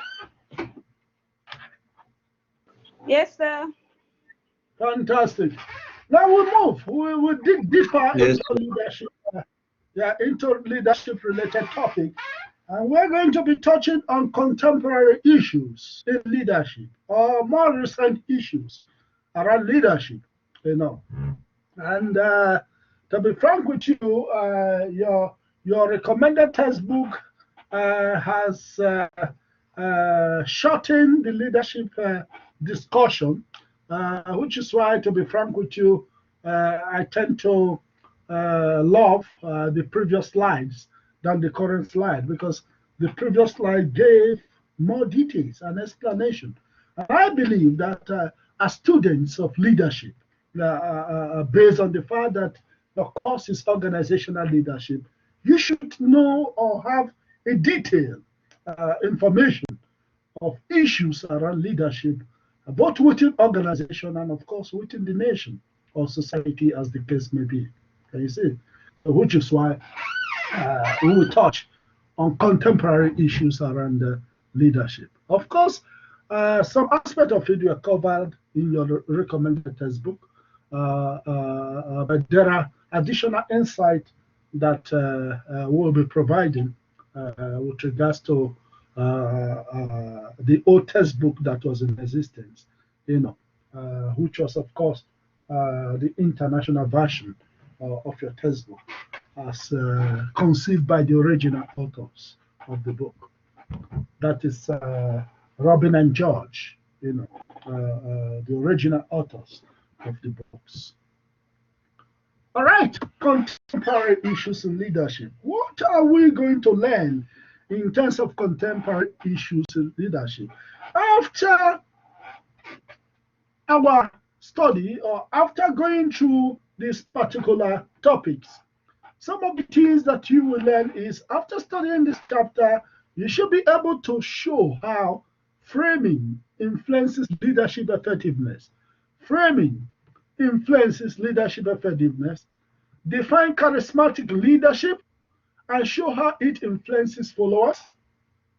Contrast transformational with transactional leadership and discuss how transformational leadership works. Define authentic leadership and show why ethics and trust are vital to effective leadership. Identify the three types of trust. Demonstrate the importance of mentoring, which is mentorship, and of course, the importance of self leadership, and of course, visual leadership to our understanding of leadership. And of course, you should be able to identify when leadership may not be necessary. Can you see? And of course, explain how to find and create effective leaders. You should be able also to assess whether charismatic and transformational leadership generalizes across cultures. You see, so these are some of the things you should be learning after covering this particular slide, or of course, part of the leadership theories or part of the leadership constructs as a subject or as a topic within your learner guide. All right. So, ladies and gentlemen, the focus of leader as communicator. Can you see? The focus of leader as communicator. And I tell you that for a leader to be an effective leader, for one of the qualities of great leader is being able to communicate. An orator. Can you see? An orator. If you hear Martin Luther King speak, he said, I have a dream. Can you see it? Say, I have a dream. Can you see it? So that is orator. And in fact, his dream became a kind of framing that he was using to convince the blacks in America that there is hope for the future. Can you see? That there is hope for the future, that there will be a time for the emancipation of the black Americans in America. And he said, I have a dream. And you see.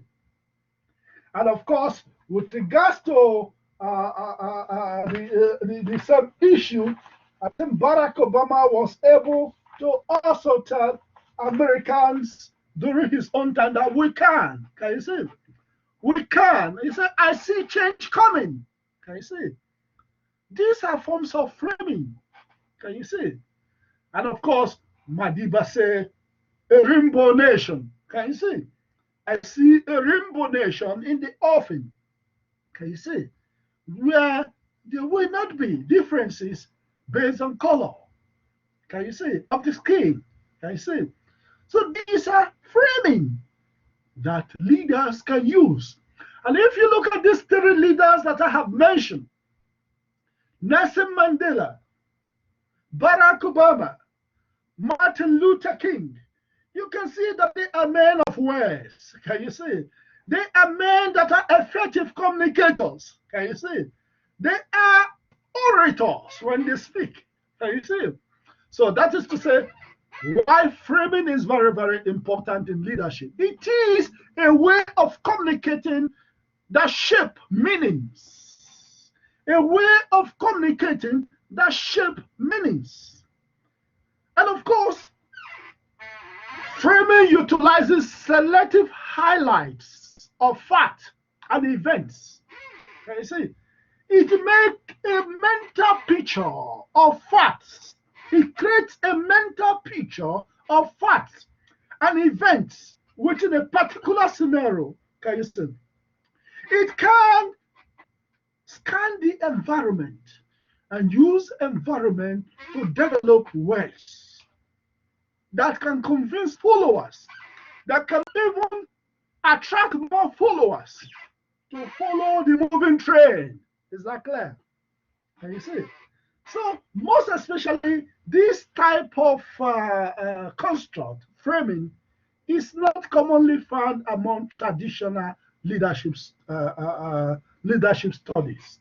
You see, we have discussed a lot of leadership theory initially, but none of the theories touch about the importance of framing in terms of leadership, inspiring people to move or to actualize their dreams or to achieve their objectives. Can you see? So basically, some of the leaders that are very good at using this kind of framing, of course, two important leadership theories, which was the charismatic leadership and, of course, the transformational leadership. Can you see? And when we talk about charismatic leadership, these three individuals that I have mentioned have used framing. Of course, Barack Obama is charismatic. And of course, Nelson Mandela has charisma. Certainly, Martin Luther King has charisma in most people when he speaks. Can you see? In most people, when he, even the whites, the oppressors were coming to listen to him in the United States of America. Can you see?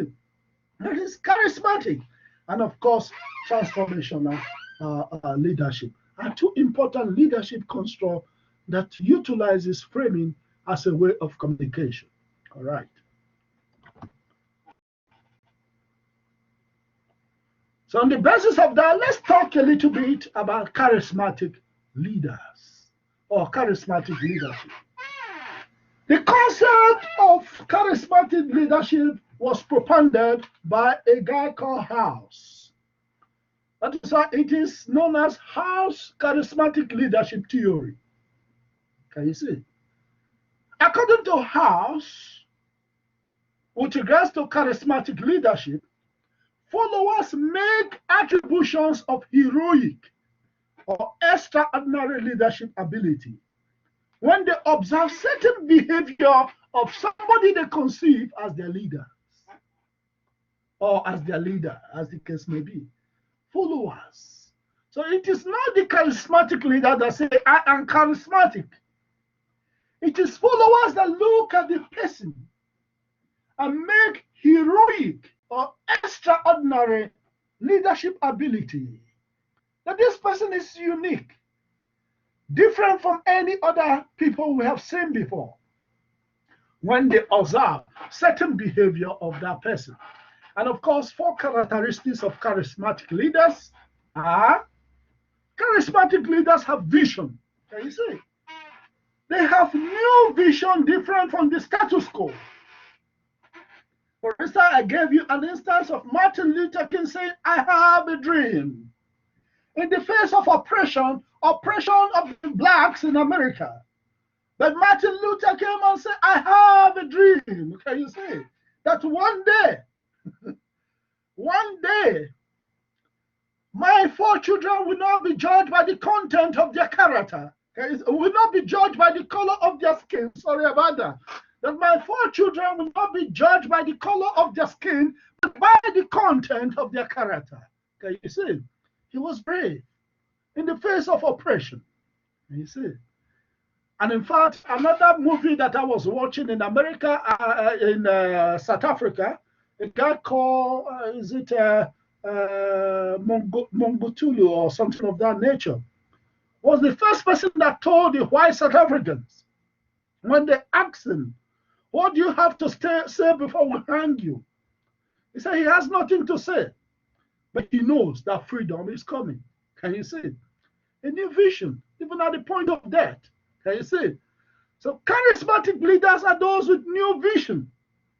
And Nelson Mandela says that he has a superior a superior idea for South Africa. Can you see?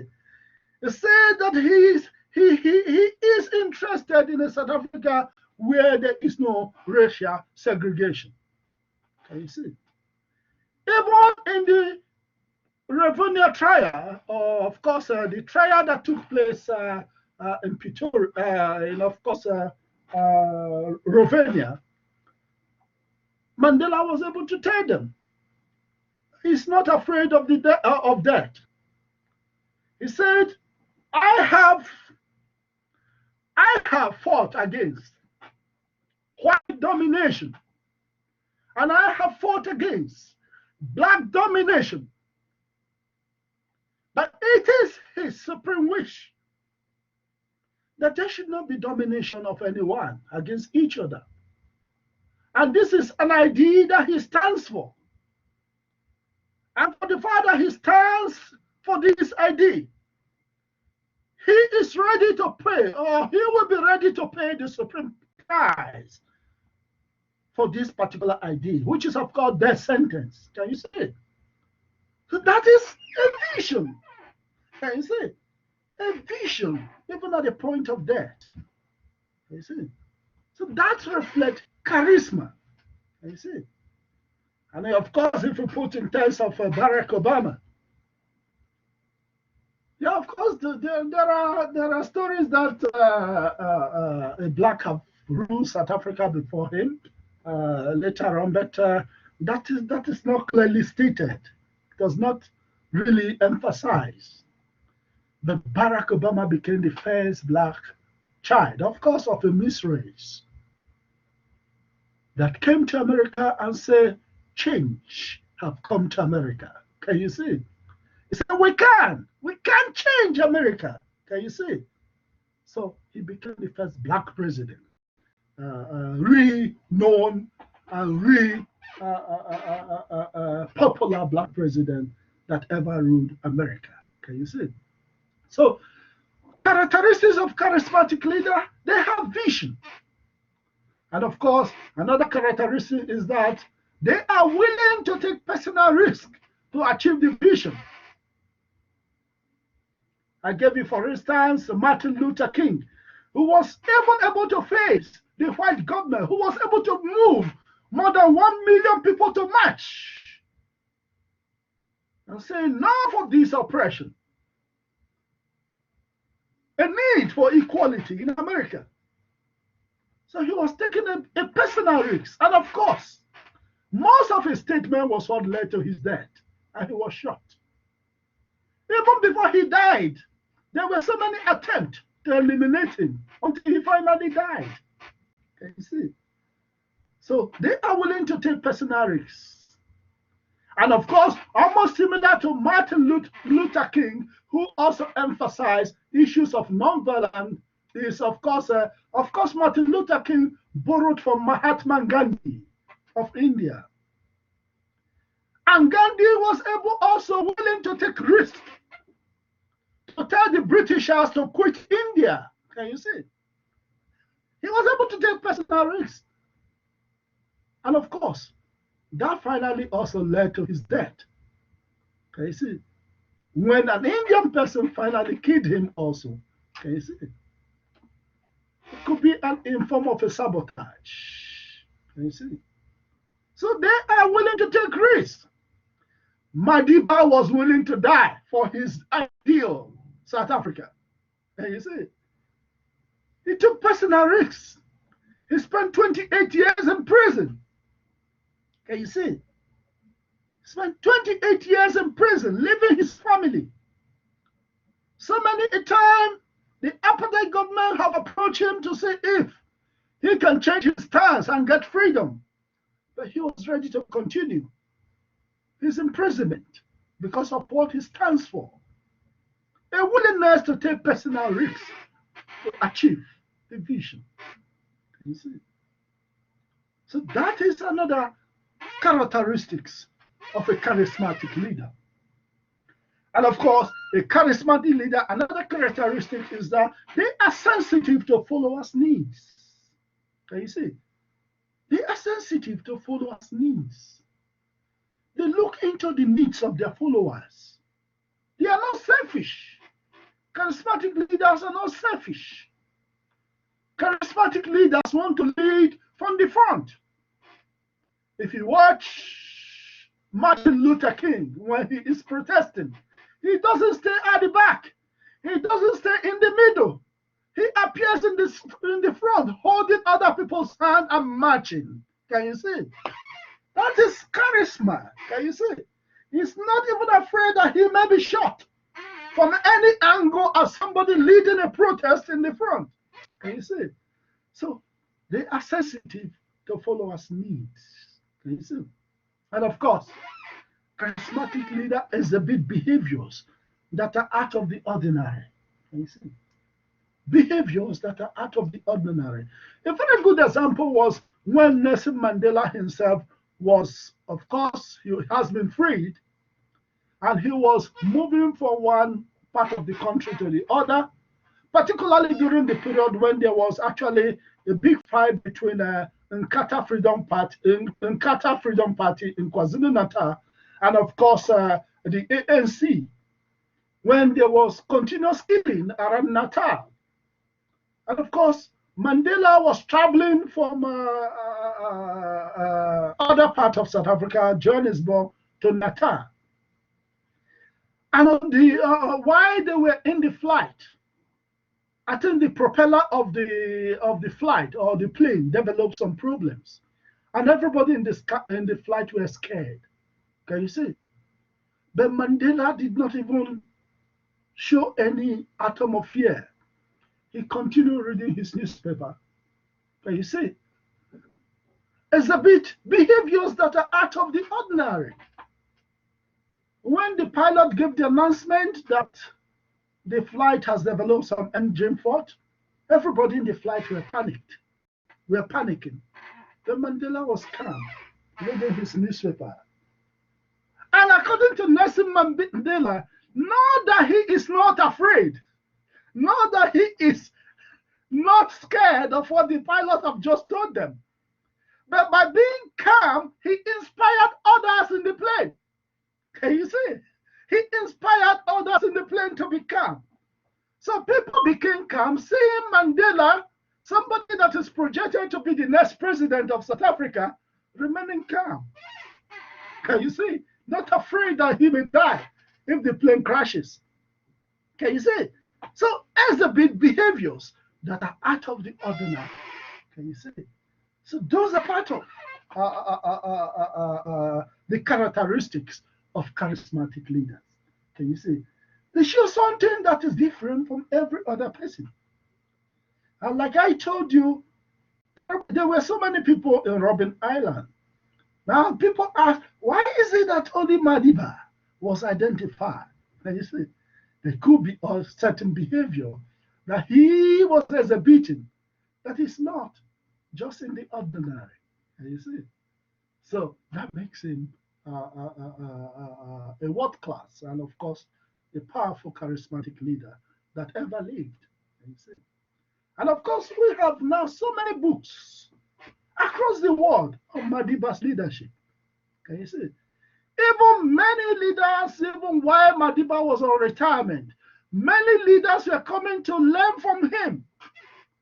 He is the only African leader having his big status in many countries.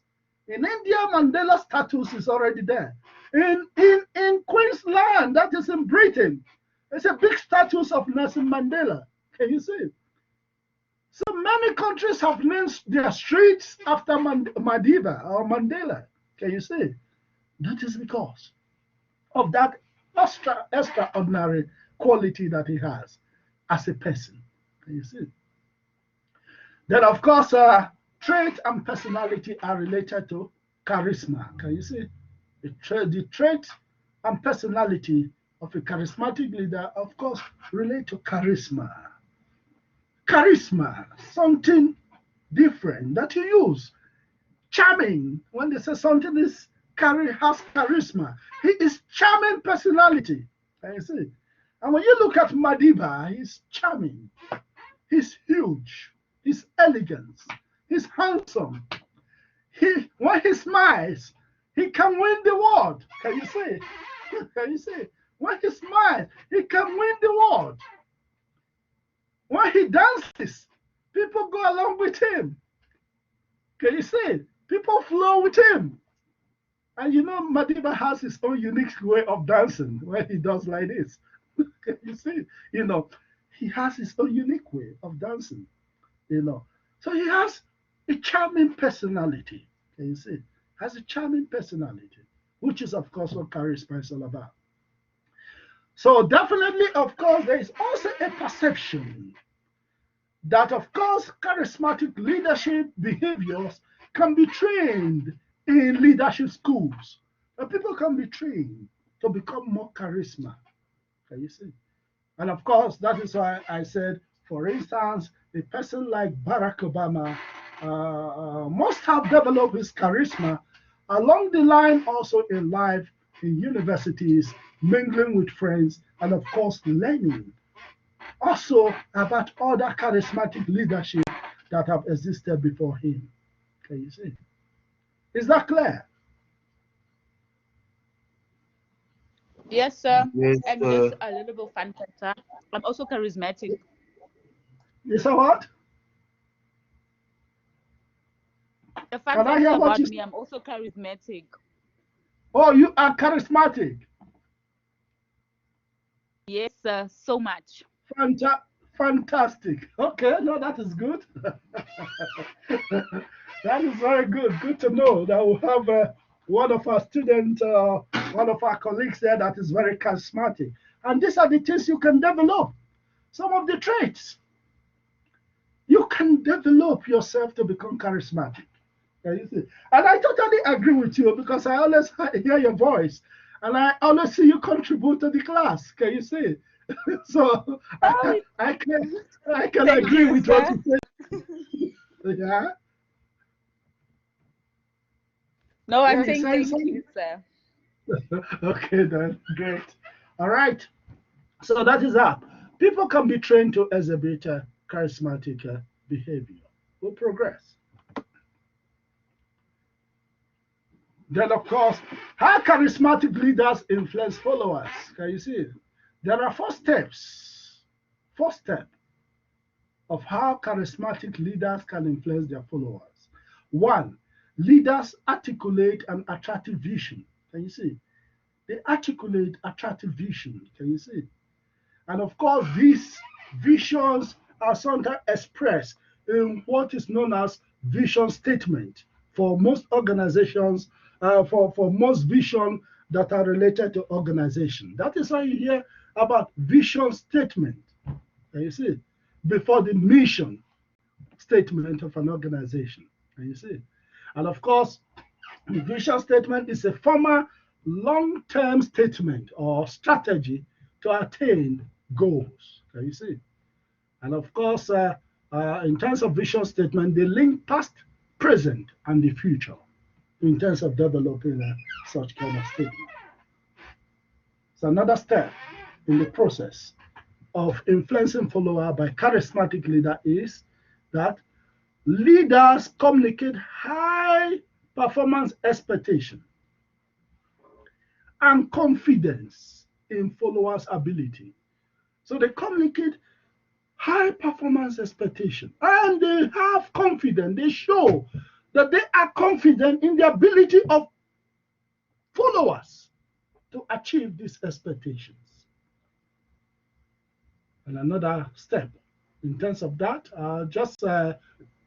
the first one there is number one. Sorry, the other one is number two. And because we say four steps, the other one is number three, and the last one is number four. Yeah, so just put it in that hierarchy. And of course, when I'm releasing the slide, I will properly arrange the numbering. So the next one there is leader conveys a new set of values by setting an example. Can you see? Leaders convey a new set of values by setting an example. Can you see? Leading by example. If you tell them this is our core value, this is how we should be behaving, then you must show example. Can you see? You must show example. That is why you see that the top leaders of ANC, even in Ezai, they were very disciplined. Can you see? People like Governor Mbeki, people like, of course, O. Atambo. These people were very disciplined. They communicated new set of values and they made sure that cadres in Ezai respect and obey this value. And of course, they expanded those values to also people within South Africa in different J's. You see? So leaders convey new set of values by setting an example.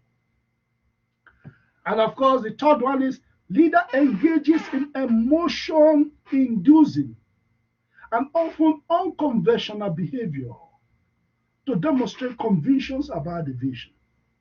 Can you see? They use emotion. Can you see?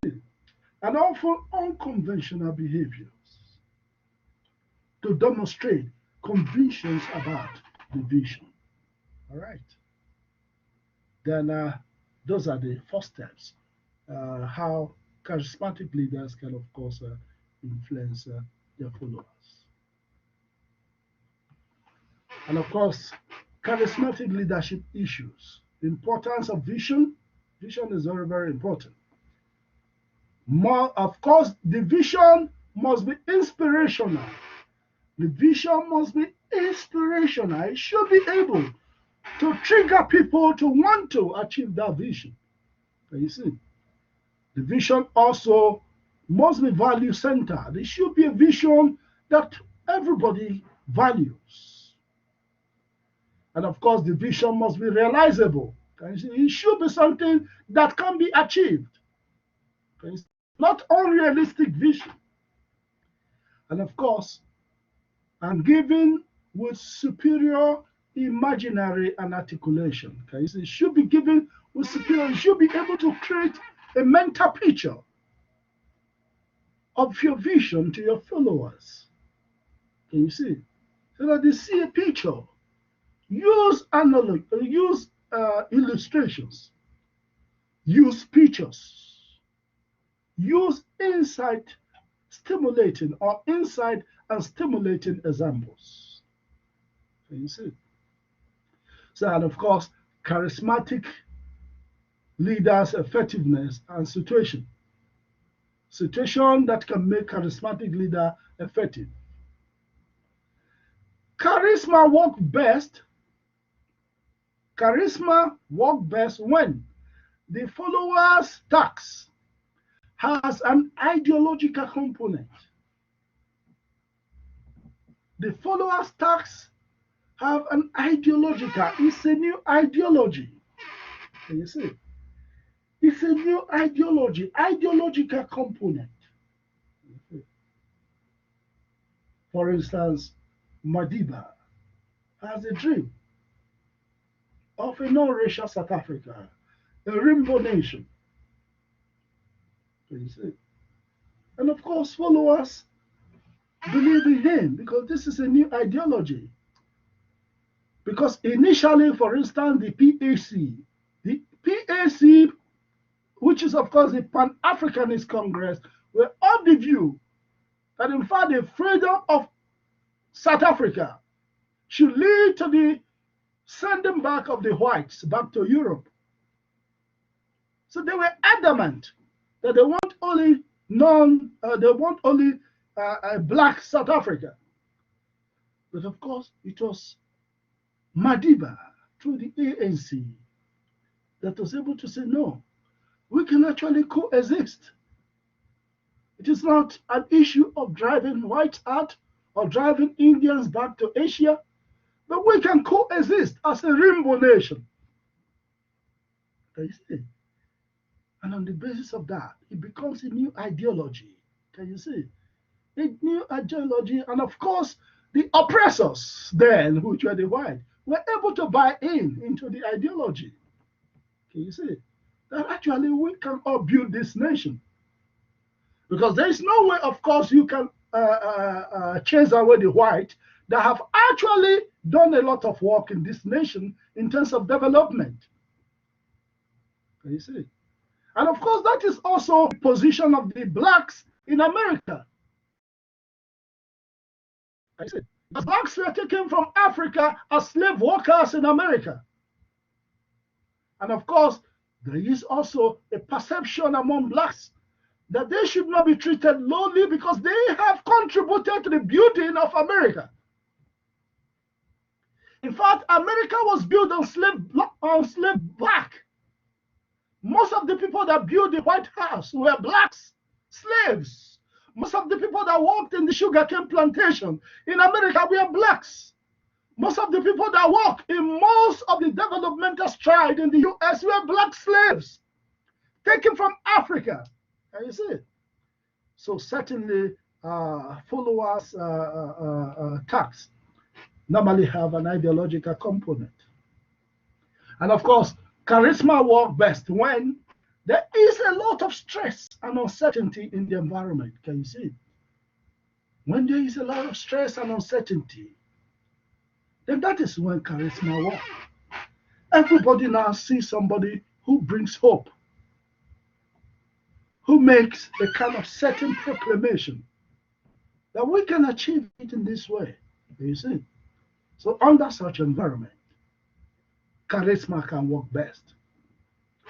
Charisma can work best when the leader is at the upper level of the organization. Can you see? When the leader is at the upper level, when the leader, in fact, is perceived as somebody at the upper level, even in society. Can you see? For instance, if we take Martin Luther King, he was already a priest. He was already a preacher of a church. Can you see?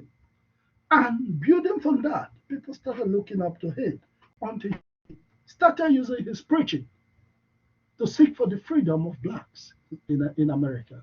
Can you see? So the leader is at the upper level of the organization.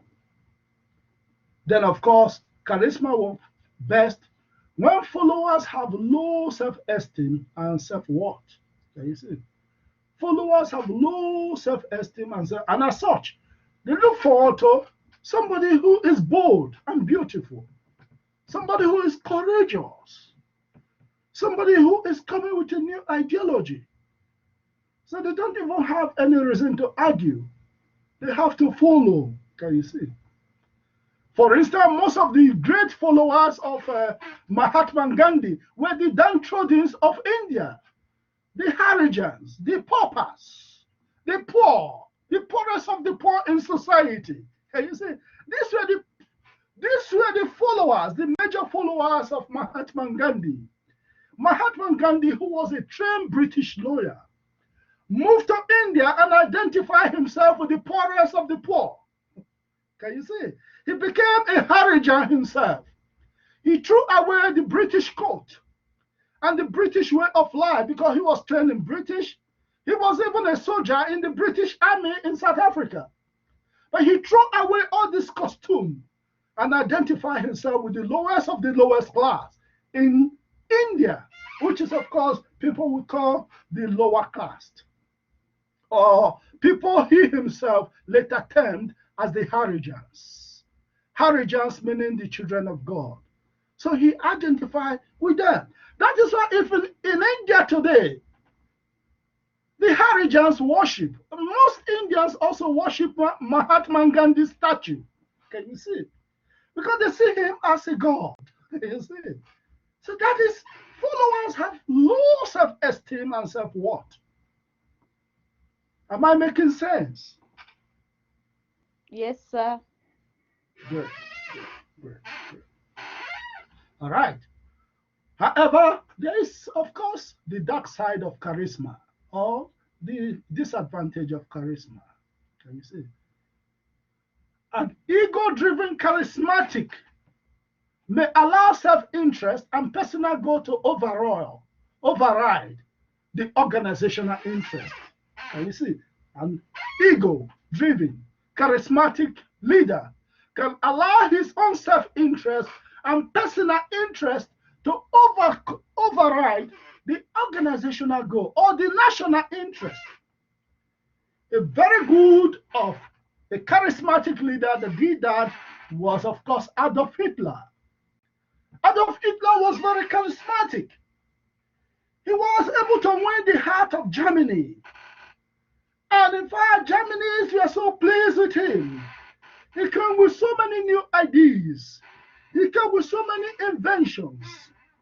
Innovations were taking place in Germany.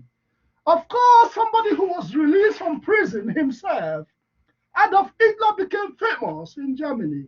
He became charismatic among the military men and the ordinary men in Germany. But of course, his ego-driven charismatic led him to say, I want to conquer the world. You see, I want to conquer the world. And in doing that, he murdered 6 million Jews, which is what is known as the Holocaust. Can you see? And of course, he triggered the Second World War, which led to the death of many individuals. Can you see? So, ego-driven, charismatic may allow the self-interest of the charismatic leader to override the organizational or the national interest of any formation or any organization. Is that clear? Yes, sir. Yes, sir. Fantastic. Yes, Great. All right. Now we'll talk about beyond charisma. Beyond charisma, there's another style of leadership which is known as level 5 leaders. Can you see? Level 5 leaders are very effective leaders who possess the 4 typical leadership traits. Can you see? Very effective leaders, level 5 leaders who possess the 4 typical leadership traits, that is individual competency. They work in team. You remember the managerial grid of Blake and, of course, Mouton in terms of team skills. And, of course, they have managerial competencies. And, of course, they have ability to stimulate others to high performance. So these are level 5. And, of course, plus 1 critical new trait that is added to level 5 leaders. That is a blend of personal humility. They are humble. In spite of all these qualities they have, they are not arrogant. They are not proud. They are humble. A blend of personal humility and professional will. Can you see? And of course, personal egos, needs are focused. Their own egos are subordinated towards building a greater organization. Can you see? So they put their ego aside and focus towards the organizational goal. Can you see? And of course, they take responsibility for failures and give credit to others for success. Can you see? If they fail, they take responsibility. Some leaders don't take responsibility for failure. They shift blame. They blame other people. Can you see?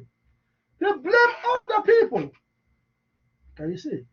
Take responsibility for failure and give credit to others for success. Can you see? That is part of the +1 criteria trait of level 5 leaders. They take responsibility for failure and give credits to followers for success. Maybe when followers are praising him, oh, sir, without you, we cannot. No, you guys did it, not me. Can you see? You guys did it. And of course, when there is failure, he comes front and says, yes, we failed because I did not lead properly. Can you see? So that is level 5 kind of leader. And we have leaders like that always take responsibility for failures. All right. Now, of course, we come to the very too recent contemporary aspect of leadership, which is, of course, what is referred to as transactional and, of course, transformational leadership. And I remember in the PhD thesis of my PhD student, who is now currently a postdoctoral fellow with our department, Dr. Philip Adekambi. He spoke very much on this issue of transactional and transformational leadership. And he said, Dr. Philip Adekambi graduated, I think that was 2 years or 2 years ago, or 3 years ago from our department, and he's currently serving us as a postdoctoral fellow. Yeah. So, with regards to transactional leaders, these are leaders who guide and motivate the followers in the direction of established goals by clarifying roles and task requirements. You see, those are transactional leaders. They guide and motivate their followers in the direction of established goal by clarifying roles and, of course, the task that is required to achieve the goal. And of course, we have the next one, which is, of course, transformational leaders. Can you see? Transformational leaders actually inspire followers to transcend their own self-interest for the good of the organization. Can you see? That is the difference. They can have a profound, transformational leaders can have a profound and extraordinary effect on followers. Can you see? That is to say, transformational leader may be almost related or have some characteristics with, of course, charismatic leadership. Now, of course, in terms of these two contemporary aspects of leadership, they are not very much opposed to each other. Can you see? But they can be used complementarily. Can you see? They are complementary approach to leadership. Can you see? So great transformational leader must also be transactional. Can you see? So you can blend the two characteristics of leadership to move your organization towards the achievement of goal. Can you see? So only one type may not be sufficient. So you can combine both of them. Can you see? You can develop, according to one of our students some time back, a hybrid kind of a leadership approach. Can you see? All right.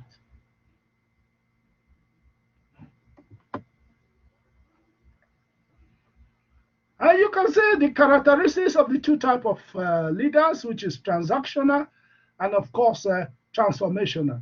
Some of the characteristics of course, some of the characteristics of transactional leadership is that transactional leadership is based on contingent reward. Contingent reward ties very much with expectancy theory of motivation. Can you see? Or it can also tie to issues about leader-member exchange theory. Of course, it can tie to issues related to, of course, a psychological contract also. Can you see? So contract exchange of reward for efforts. Can you see? Contract exchange of reward, that is contingent reward. Contract exchange of rewards for efforts promises reward for good performance, recognizes accomplishment. That is contingent reward, which is, of course, one of the weapon or one of the instruments that transitional leadership use in motivating followers.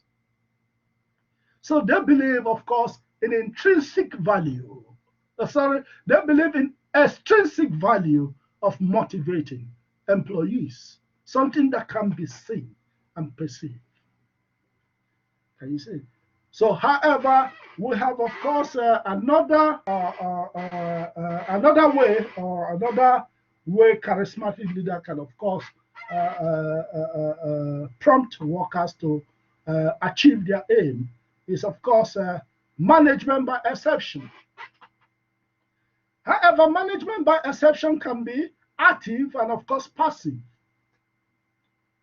When management by exception is active, managers watches, searches for deviation from rules and standards.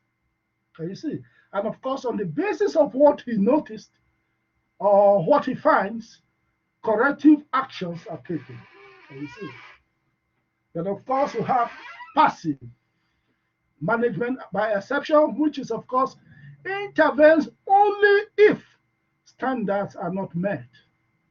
And of course, this of course can also be tied to Hatcher and Blanchard theory in terms of willingness and readiness of employees. Can you see? If you look at it very well. Then, of course, the last aspect with which transactional leadership can operate is, of course, laissez-faire. That is to say, the leader abdicate responsibility and avoid making decisions. That, of course, can also tie to the last aspect of leaders' employee readiness of Hussey and Blanchard, which is, of course, when leader leave them and monitor them once in a while. Can you see? And of course, it can also be tied to, of course, the country club type of leadership under Mouton and Blake, or Blake and Mouton's 81 leadership grade. Can you see? Which is, of course, the 9.1 leadership grade. Can you see? Which is, of course, referred to as the country club. You leave everything for them. They can do what they like. Can you see? So definitely, those are the ways transactional leaders work to influence or to prompt their subordinate to achieve their aims within organization. But with regards to transformational leaders idealize influence. They create an idea. They provide vision and sense of mission, instill pride, gain respect and trust. So these are things that are intrinsic but not extrinsic. Can you see? Can you see? They create a vision. Can you see? An appealing vision that can make people to support. They don't use money. They don't use reward. They don't use recognition. They create an appealing vision and create a sense of mission among subordinates and instill pride among them. Can you see? Instill pride among them. For instance, if you look at most of the prisoners in the Robben Island during those periods, nobody was paying them. Nobody was rewarding them. Can you see? There was a higher vision that they were looking forward to. And they have pride. They are proud in terms of achieving this mission. They are not ashamed of this mission. Can you see? They gain, and of course, the leader show respect to them. And of course, they trust one another. Is that clear? So idealized influence. You see? And people were ready to die for this new idea. You see? And of course, another aspect in terms of transformational leader, inspiration. They use inspiration. They communicate high expectation. They use symbols to focus efforts. Can you see? They use symbols, symbolize, symbols, create a mental picture, and of course expresses important issues simply. Is that clear? Expresses important issues simply. Then, of course, another aspect in terms of how transformational leaders work is they use intellectual stimulation. They promote intelligence, rationality, and of course, problem solving. Can you see? They promote intelligence, rationality, and problem solving. And of course, another aspect in terms of individualized consideration. Transformational leaders also use individualized consideration. Can you see? They give personal attention to each individuals in their fold. Can you see? Why they handle everybody as a team, transformational leader also use both handling everybody and also trying to also see how each individuals within the group feels. Can you see? And of course, they coach other members. Can you see? How about leadership? For instance, you can see that Madiba himself, while he assumed leadership, he was also coaching Thabo Mbeki. That was why immediately he took Thabo Mbeki as his deputy. Can you see? Although Thabo Mbeki was, of course, prepared economically outside South Africa to take up the mantle of leadership after, of course, Madiba. But Madiba bringing him into the fold was a part of coaching. Can you see? A coaching in terms of handling certain issues also. And of course, individual consideration advises. Can you see? Advises members. Can you see? Advises how we can actually achieve the goal. Is that clear? Yes, sir. Yes, sir. Fantastic. Fantastic. All right. We'll progress.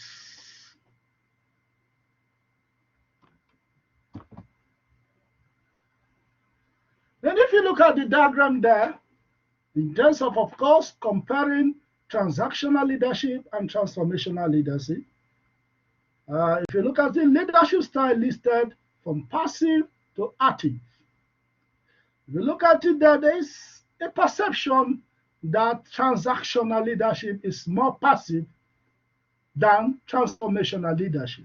Transformational is the upper part of the diagram, and transactional leadership is the lower part of the diagram. Can you see? So note the ineffective style are mostly transactional. Take note that the ineffective style, which is the downside, are transactional, and the effective style seems to be among the transformational leadership in terms of idealized influence. Why? Because, of course, most of the instrument or most of the variables that are used by transformational leader are intrinsically rewarding. It's coming from the heart, from the inside. And if you remember the theory of motivation, which was, of course, Hasberg theory of motivation, which is, of course, the two-factor theory of motivation. He said what is intrinsically motivated is what motivates, not what is extrinsically or externally motivated. Can you see?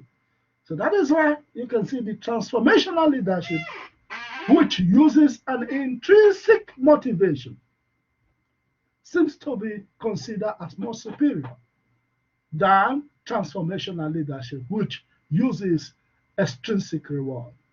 But just like I told you, both of them are equally important. Now, when we talk about extrinsic reward, it can be looked into as monetary reward to employees, can motivate employees as well as non-monetary reward to employees. Can you see?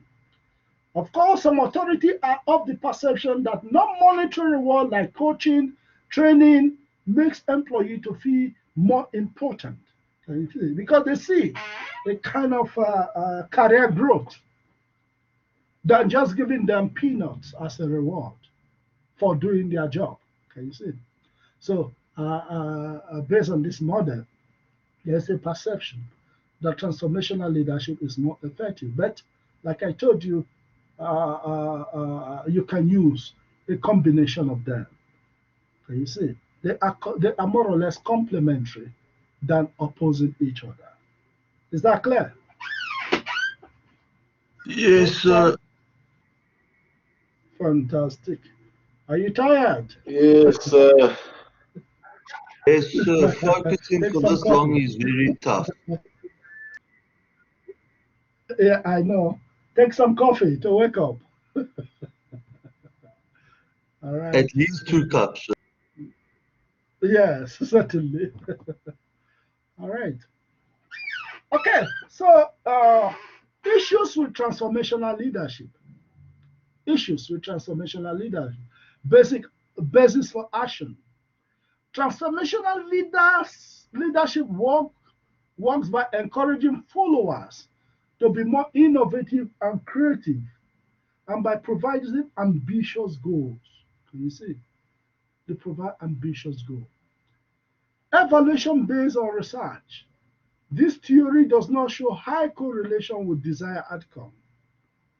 There's a perception from some researcher that the theory does not show high correlation with desired outcome. Can you see?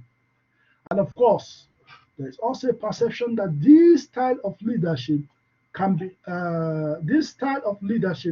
taught.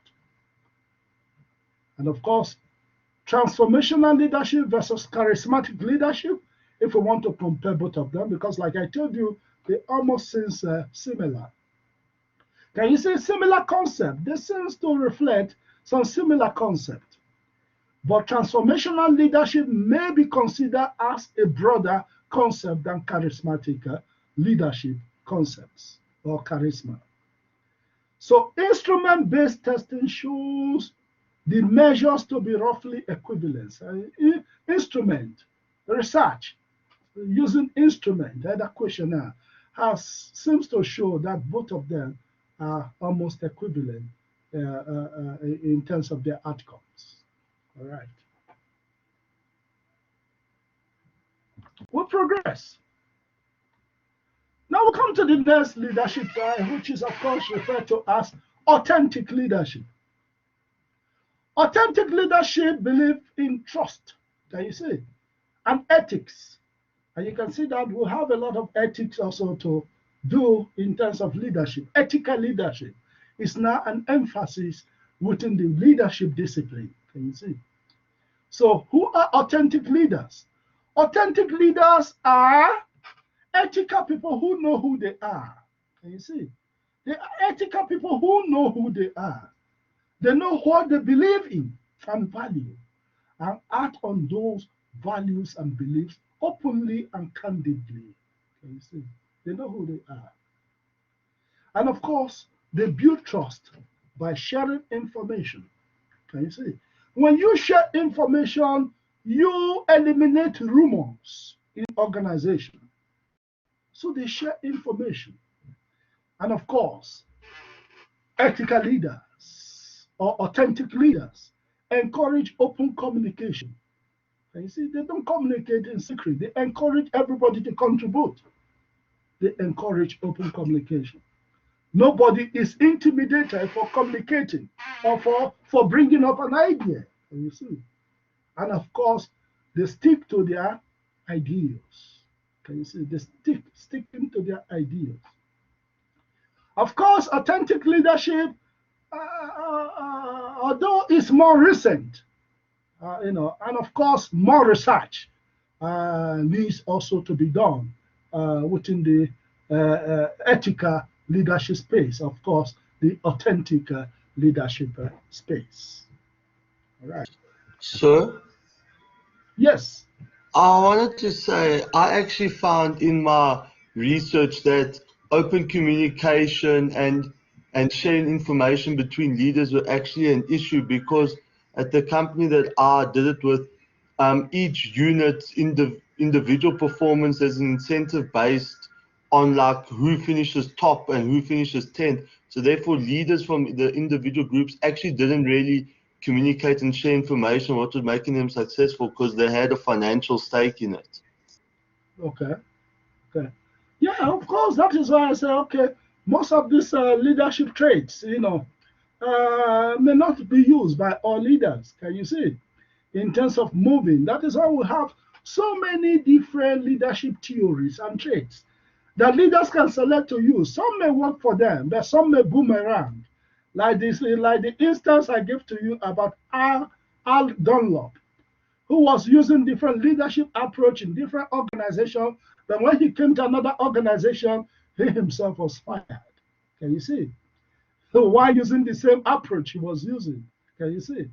So there will be a need for leaders to see how to complement the different leadership theories and select what works best within a particular environment. That is why a good leader should be able to scan his or her environment and apply the kind of leadership approach that is required. And you can see varieties of leadership approach that we have mentioned in terms of what a leader should do when employees are ready and willing, what a leader should do when employees are ready but unwilling, So most of these traits are there. And you may see leaders using different approaches. But the fact of the matter is, leaders that are not good at sharing information may certainly have their organization filled with rumors. Can you see? People may be speculating. For instance, when it is an instance of change, if a leader is not very transparent in sharing information, people may resist the change. Or during period of retrenchment, if a leader is not transparent in sharing information, there will be rumors everywhere, and that can affect performance and productivities of workers. Can you see? That if a leader, yeah, thank you very much. That if a leader, okay, yeah, but if a leader is encouraging sharing information and encouraging open communication, where he comes, he initiate the communication and see how people will react to it, then definitely he will be able to clear the rumors around the organization. He will be able to reduce the rumors within the organization. Is that clear? Yes, sir. Great. Is that Yes. clear? Great. Okay. So it's still a new topic within the research environment. All right. And of course, the next one is ethics, trust, and leadership. You see, ethics touches on many leadership styles. As the moral leader of organization, because ethics has to do with morality. As the moral leader of an organization, CEOs must demonstrate high ethical standard, high moral standard. Can you see? And of course, high moral standard can be reflected through socialized charismatic leadership. Leaders who model ethical behaviors. Can you see? For instance, if you look at most of the leaders that we have mentioned, of course, Madiba, Mahatma Gandhi, and of course, Martin Luther King, you see that these are leaders that have actually reflected high moral values, ethical behaviors. Can you see? And of course, trust. You see, trust in leadership. Trust is the positive expectation that another person will not act opportunistically. Can you see? For the fact that we have given you our trust, for the fact that we trusted you, You must not take an opportunity. It must not become an opportunity for you to exploit us. So the positive expectation that another person to whom trust is given will not act opportunistically. That is trust. It is composed of a blend of familiarity and willingness to take a risk. Can you see? And of course, there are 5 dimensions of trust. The first dimension of trust there is integrity. Can you see? Trustworthiness. Reliability, that is integrity. And of course, another key dimension of trust is competence. Relevant knowledge, can you see? That is competence.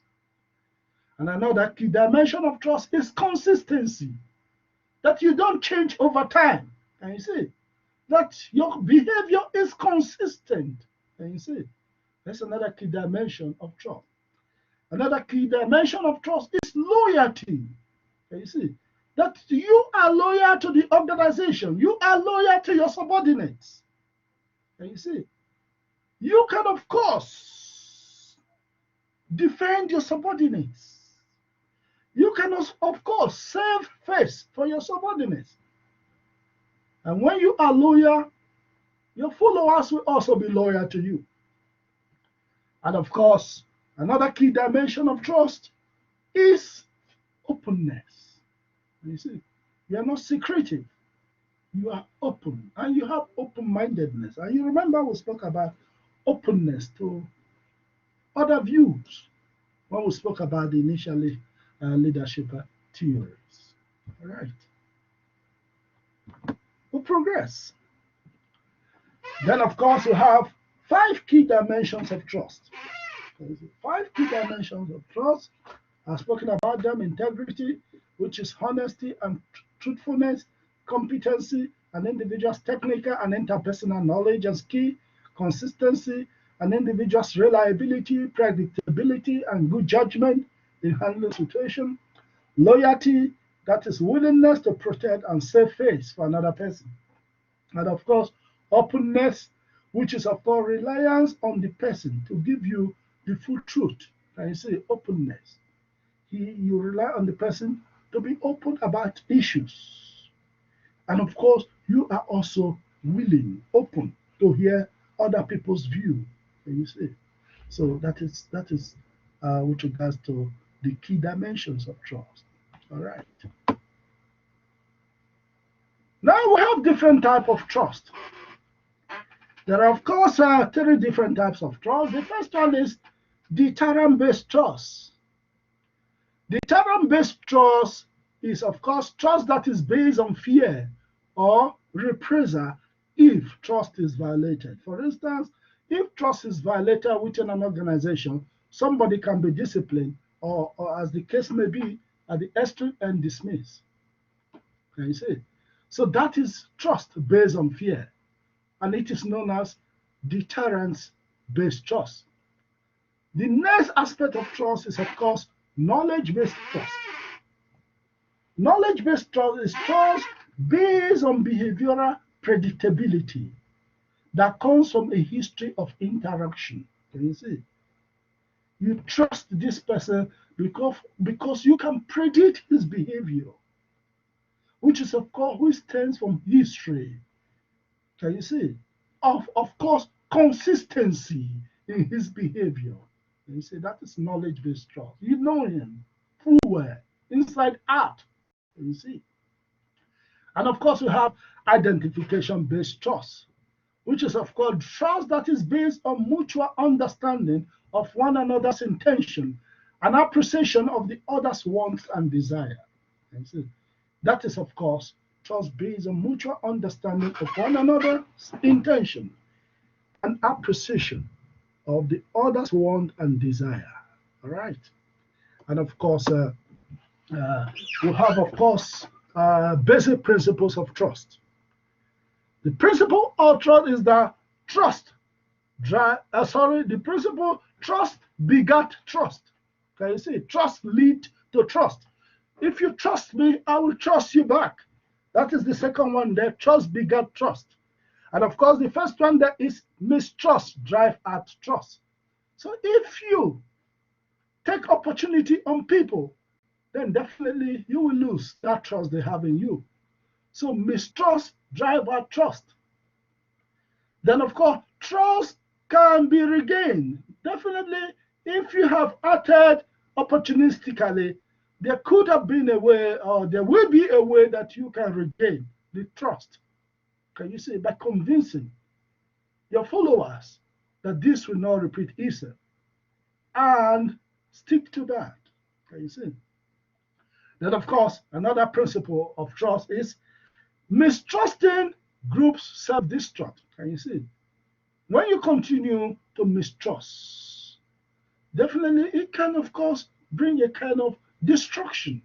Can you see, to the organization?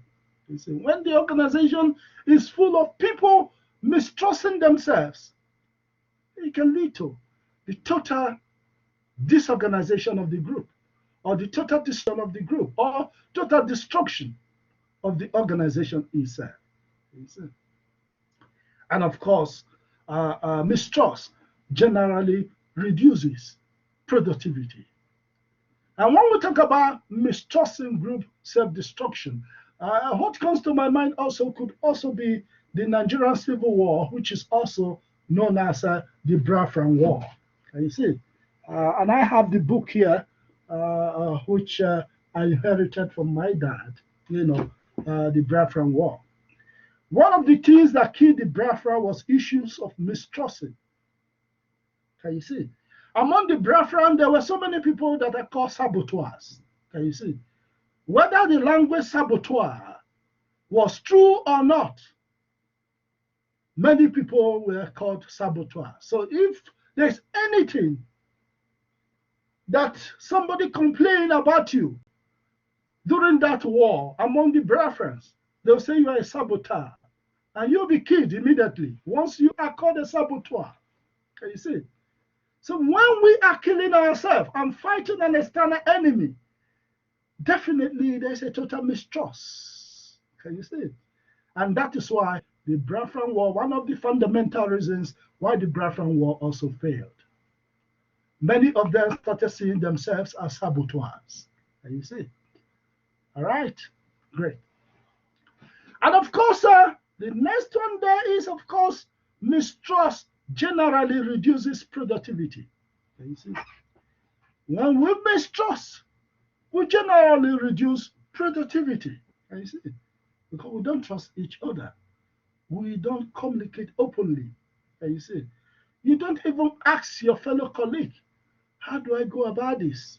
Can you see? So it affects the productivity of the organization.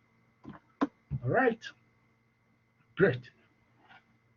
Dana, wow, the time is flying so fast. All right. Then contemporary leadership roles. Mentoring. Some of the roles that leadership have to exhibit is mentoring. Who is a mentor? A mentor is a senior employee who sponsors and supports less experienced employee, which is of course known as the mentee, or of course the protege. Can you see? So a mentor is a senior employee who sponsors and supports a less experienced employee. And in my position as one of the senior professors in my department, I have mentored a lot of junior colleagues. I have taught them what matters in academia. I taught them how to write and publish in journals. I have given them some of the intricacies around academia. And see, so those are mentorship. Even as I am now, I'm even mentoring some academics that are about to be promoted. And you see, most of them who decide to choose me, either because they have heard of me within the institution or they have worked with me before, and they approach me, Prof, I have included your name as my mentor in terms of articulating or pursuing my But I just pray that.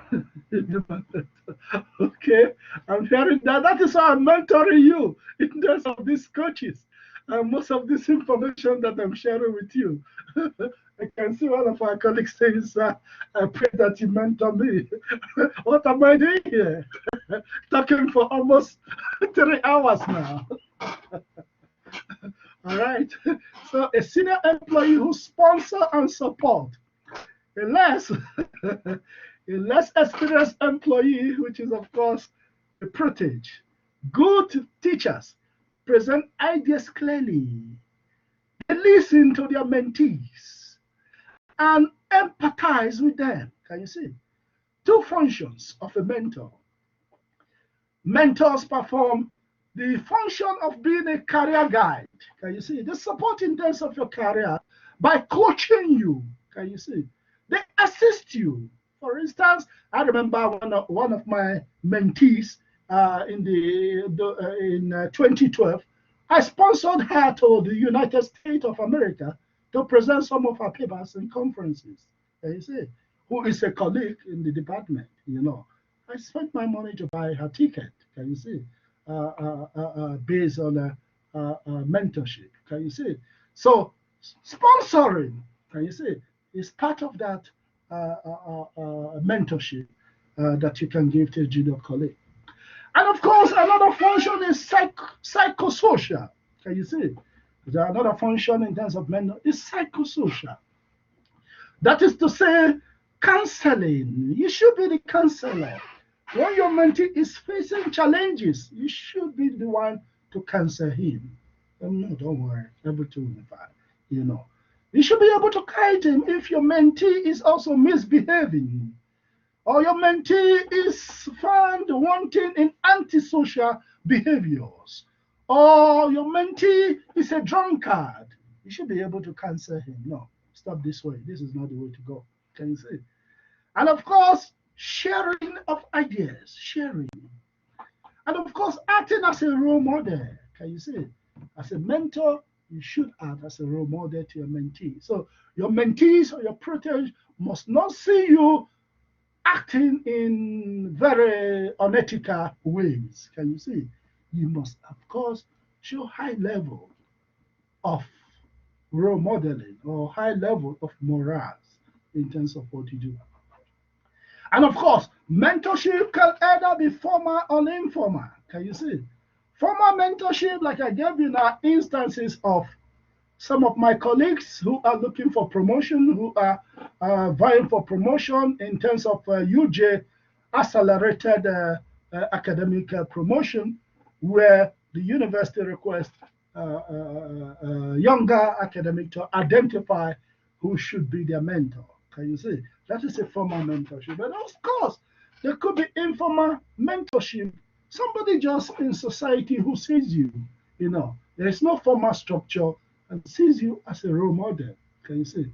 That can be informal. So mentors tend to select protege who are similar to them in background. Like I gave you an instance when I speak about an organization that is dominated by white leaders. They may tend to mentor more white subordinates, can you see, instead of a black subordinate because of the nature of their background. And of course, you can also see instances where black leaders mentor more blacks, you know, because also there could also be a perception by subordinate white employees that they would not like a black person to mentor them. Is individual differences. Of course, there are whites that are free-minded; they don't see any difference in a black man mentoring them. But there are some that still have the racial issues, you know. But no, a black man cannot mentor me. It's natural. Can you see? You know, that is that. All right. And of course, women, you know, when we talk about these issues of course, proteins you are similar to them. You can see it may restrict minorities, like I told you, and of course, women. That is issues of glass ceiling, what we refer to as glass ceiling in organization. When people now begin to mentor people who are only looked like them, or people who are in their in group, can you see, it might restrict minorities. For instance, like I always tell people that when we talk about glass selling in South Africa, it was a case of restricting the majority. Can you see? But the definition was restriction of minorities. They were using American definition because the blacks are the minorities in America. But in terms of South Africa, the blacks are the majority. Can you see? So when we define glass selling, let us also put that into perspective. Can you see? That it is a restriction of majority because black occupy more than 70 to 75% of South African population. Can you see? Then, of course, also women. Can you see? In terms of selecting women, if it is on the basis of background, also women also may be affected because we have many male leaders, and if male leaders wish to mentor other male leaders, that can also restrict the female genders, in terms of mentoring. All right. We progress. And of course, we have, of course, contemporary leadership rules, which is, of course, self-leadership. Self-leadership, like I told you, in fact, the current world now is demanding more people to be self-leaders, which is a set of processes through which individuals, I as an individual, you as an individual, control their own behavior. Can you see? Effective leaders, super leaders, can you see? Help followers to lead themselves. Good leaders help followers, employees to lead themselves. Can you see? To engage in self-leadership, there are certain things you need to do. You have to make a mental picture chart of your peers and colleagues. Can you see? Take a mental picture of them. Can you see? Then the second one that is focus on influence. How can you influence them and not control them? Focus on influence and not on control. How can you influence them? Can you see? How can you win their heart? And of course, the next one is create opportunities. Do not wait for them. So be the one to create opportunities, to move into leadership position. Can you see? Create opportunity. It could be having other additional skills that everybody needs. Can you see? That can place you above others. Can you see? Create opportunities. Do not wait for them. Can you see? All right. So that is in terms of self-leadership. And of course, with regards to contemporary issues of leadership, we have, of course, leadership at a distance, which is what is referred to online leadership. And I know we spoke about visual organization or online organization. And of course, online organization need trust relationship because people are not meeting one another, but there should be strong level of trust.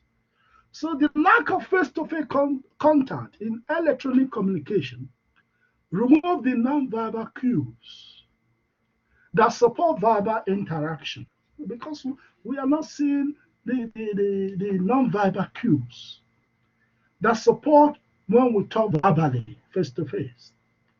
There is no supporting context to assist the receiver with interpretation of an electronic communication. Can you see?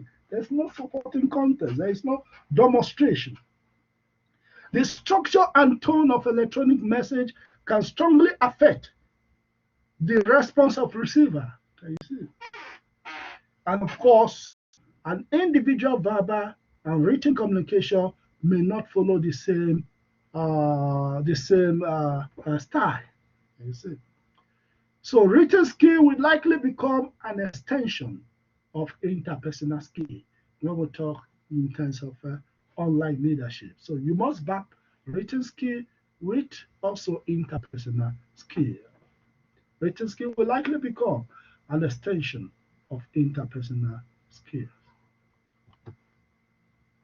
All right. So a challenge to leadership construct attribution theory. Can you see?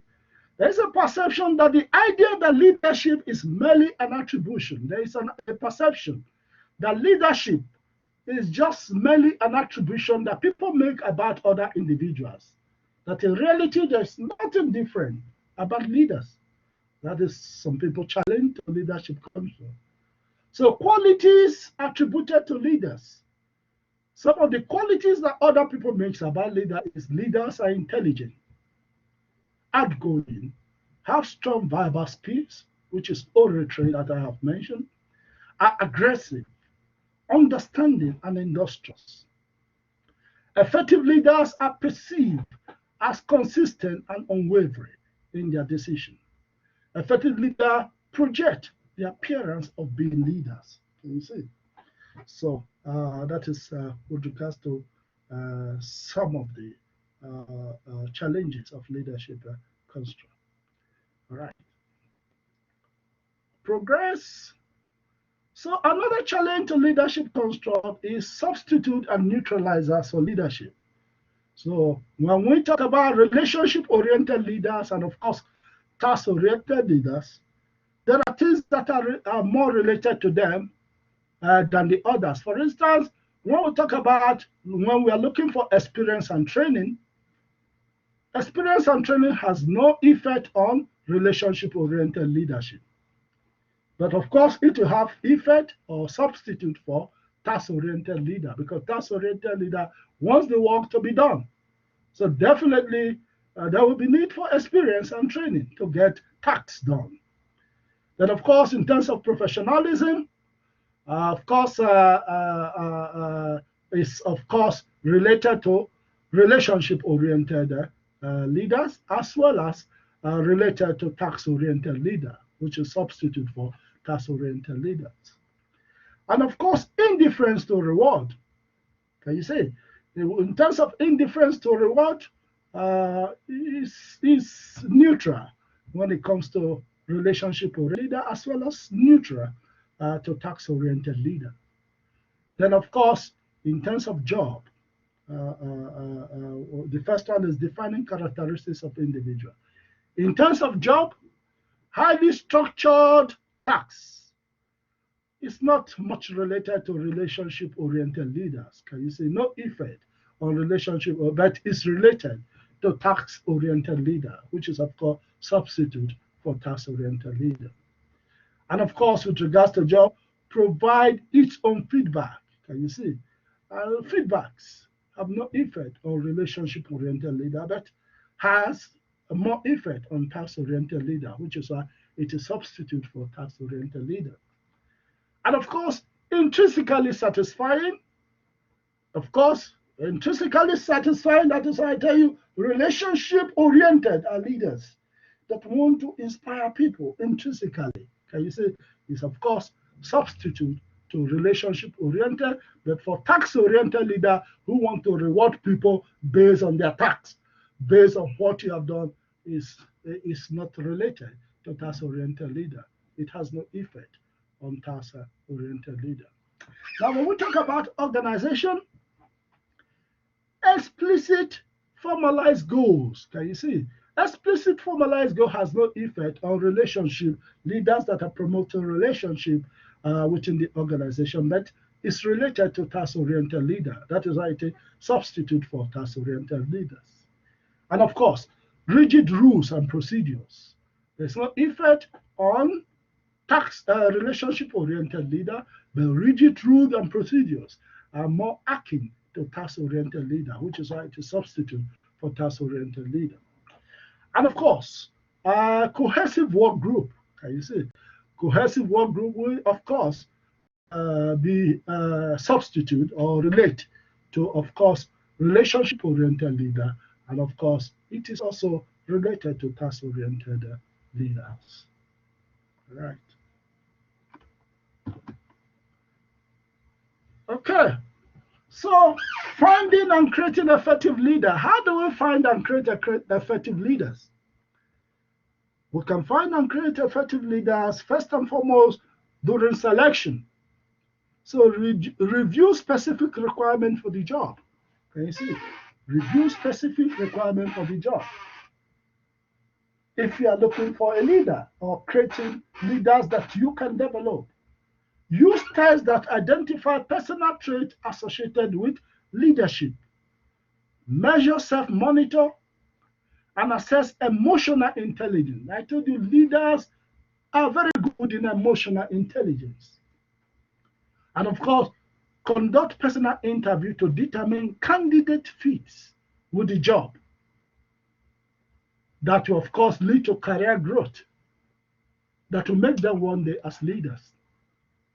And of course, keep a list of potential candidates that exhibit most of these leadership qualities that you are looking for. And of course, another way of finding and creating effective leader is through training. Recognize that all people are not equally trainable when it comes to training.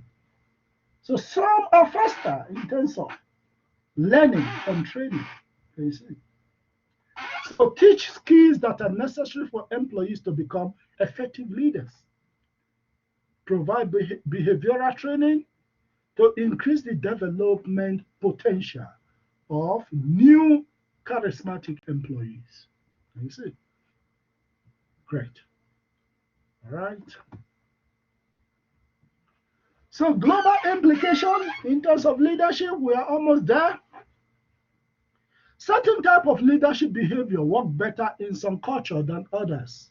Keep that in mind. And so we have so many varieties.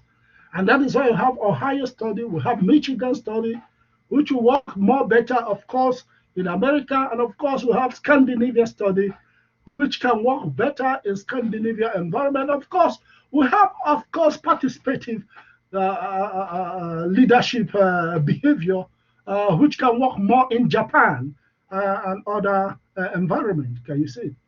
So, culture, certain leadership behavior work better in some culture. And of course, in China, we have, of course, autocratic leadership style also, which works for them.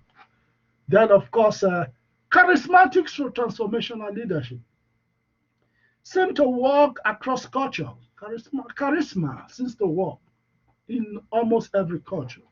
You see, maybe universal aspect of leadership in its focus on vision and foresight. The focus, because the focus is on a vision, new vision, Prof, and foresight. Yes. can I just quickly that you mentioned the Yeah, can I Chinese hear leadership? you? What leadership? Yes, what leadership style are we using here in South Africa? What are our leaders using? What is the leadership style that they're using? Who? Yeah, who is using? The country, South Africa, the leaders of the country, what are they using? Since you mentioned that China is using No, autocratic that and is why working for them. that is why I told you that individuals, okay, like the leadership of China, Chinese Communist Party, have their own kind of autocratic leadership style. For instance, in South Africa, if we want to generalize the ruling party's leadership style, which is ANC, ANC believe in the comrades. That is, they believe in participative, that everybody contributes to the leadership, which is, of Okay, course, the original ANC motto. Can you see? okay, That, thank you. yes, that one person doesn't take decision. So that is how ANC always talk in terms of consensus building with regards to some of the decisions they take. Is that Thank clear? you, sir. Yes, sir. Great. Okay. So charismatic, of course, seem to work across culture. Maybe a universal aspect of leadership in its focus on vision and foresight, providing encouragement to subordinate. Trustworthiness is general, dynamic, positive, and proactive traits. Can you see? And of course, globalization may be the cause of these common concerns. We may be able to train a universal manager if that person is culturally sensitive. Can you see? So we progress. So summary and managerial implication. Companies are looking for transformational leader, even if they only look look the part. Can you see?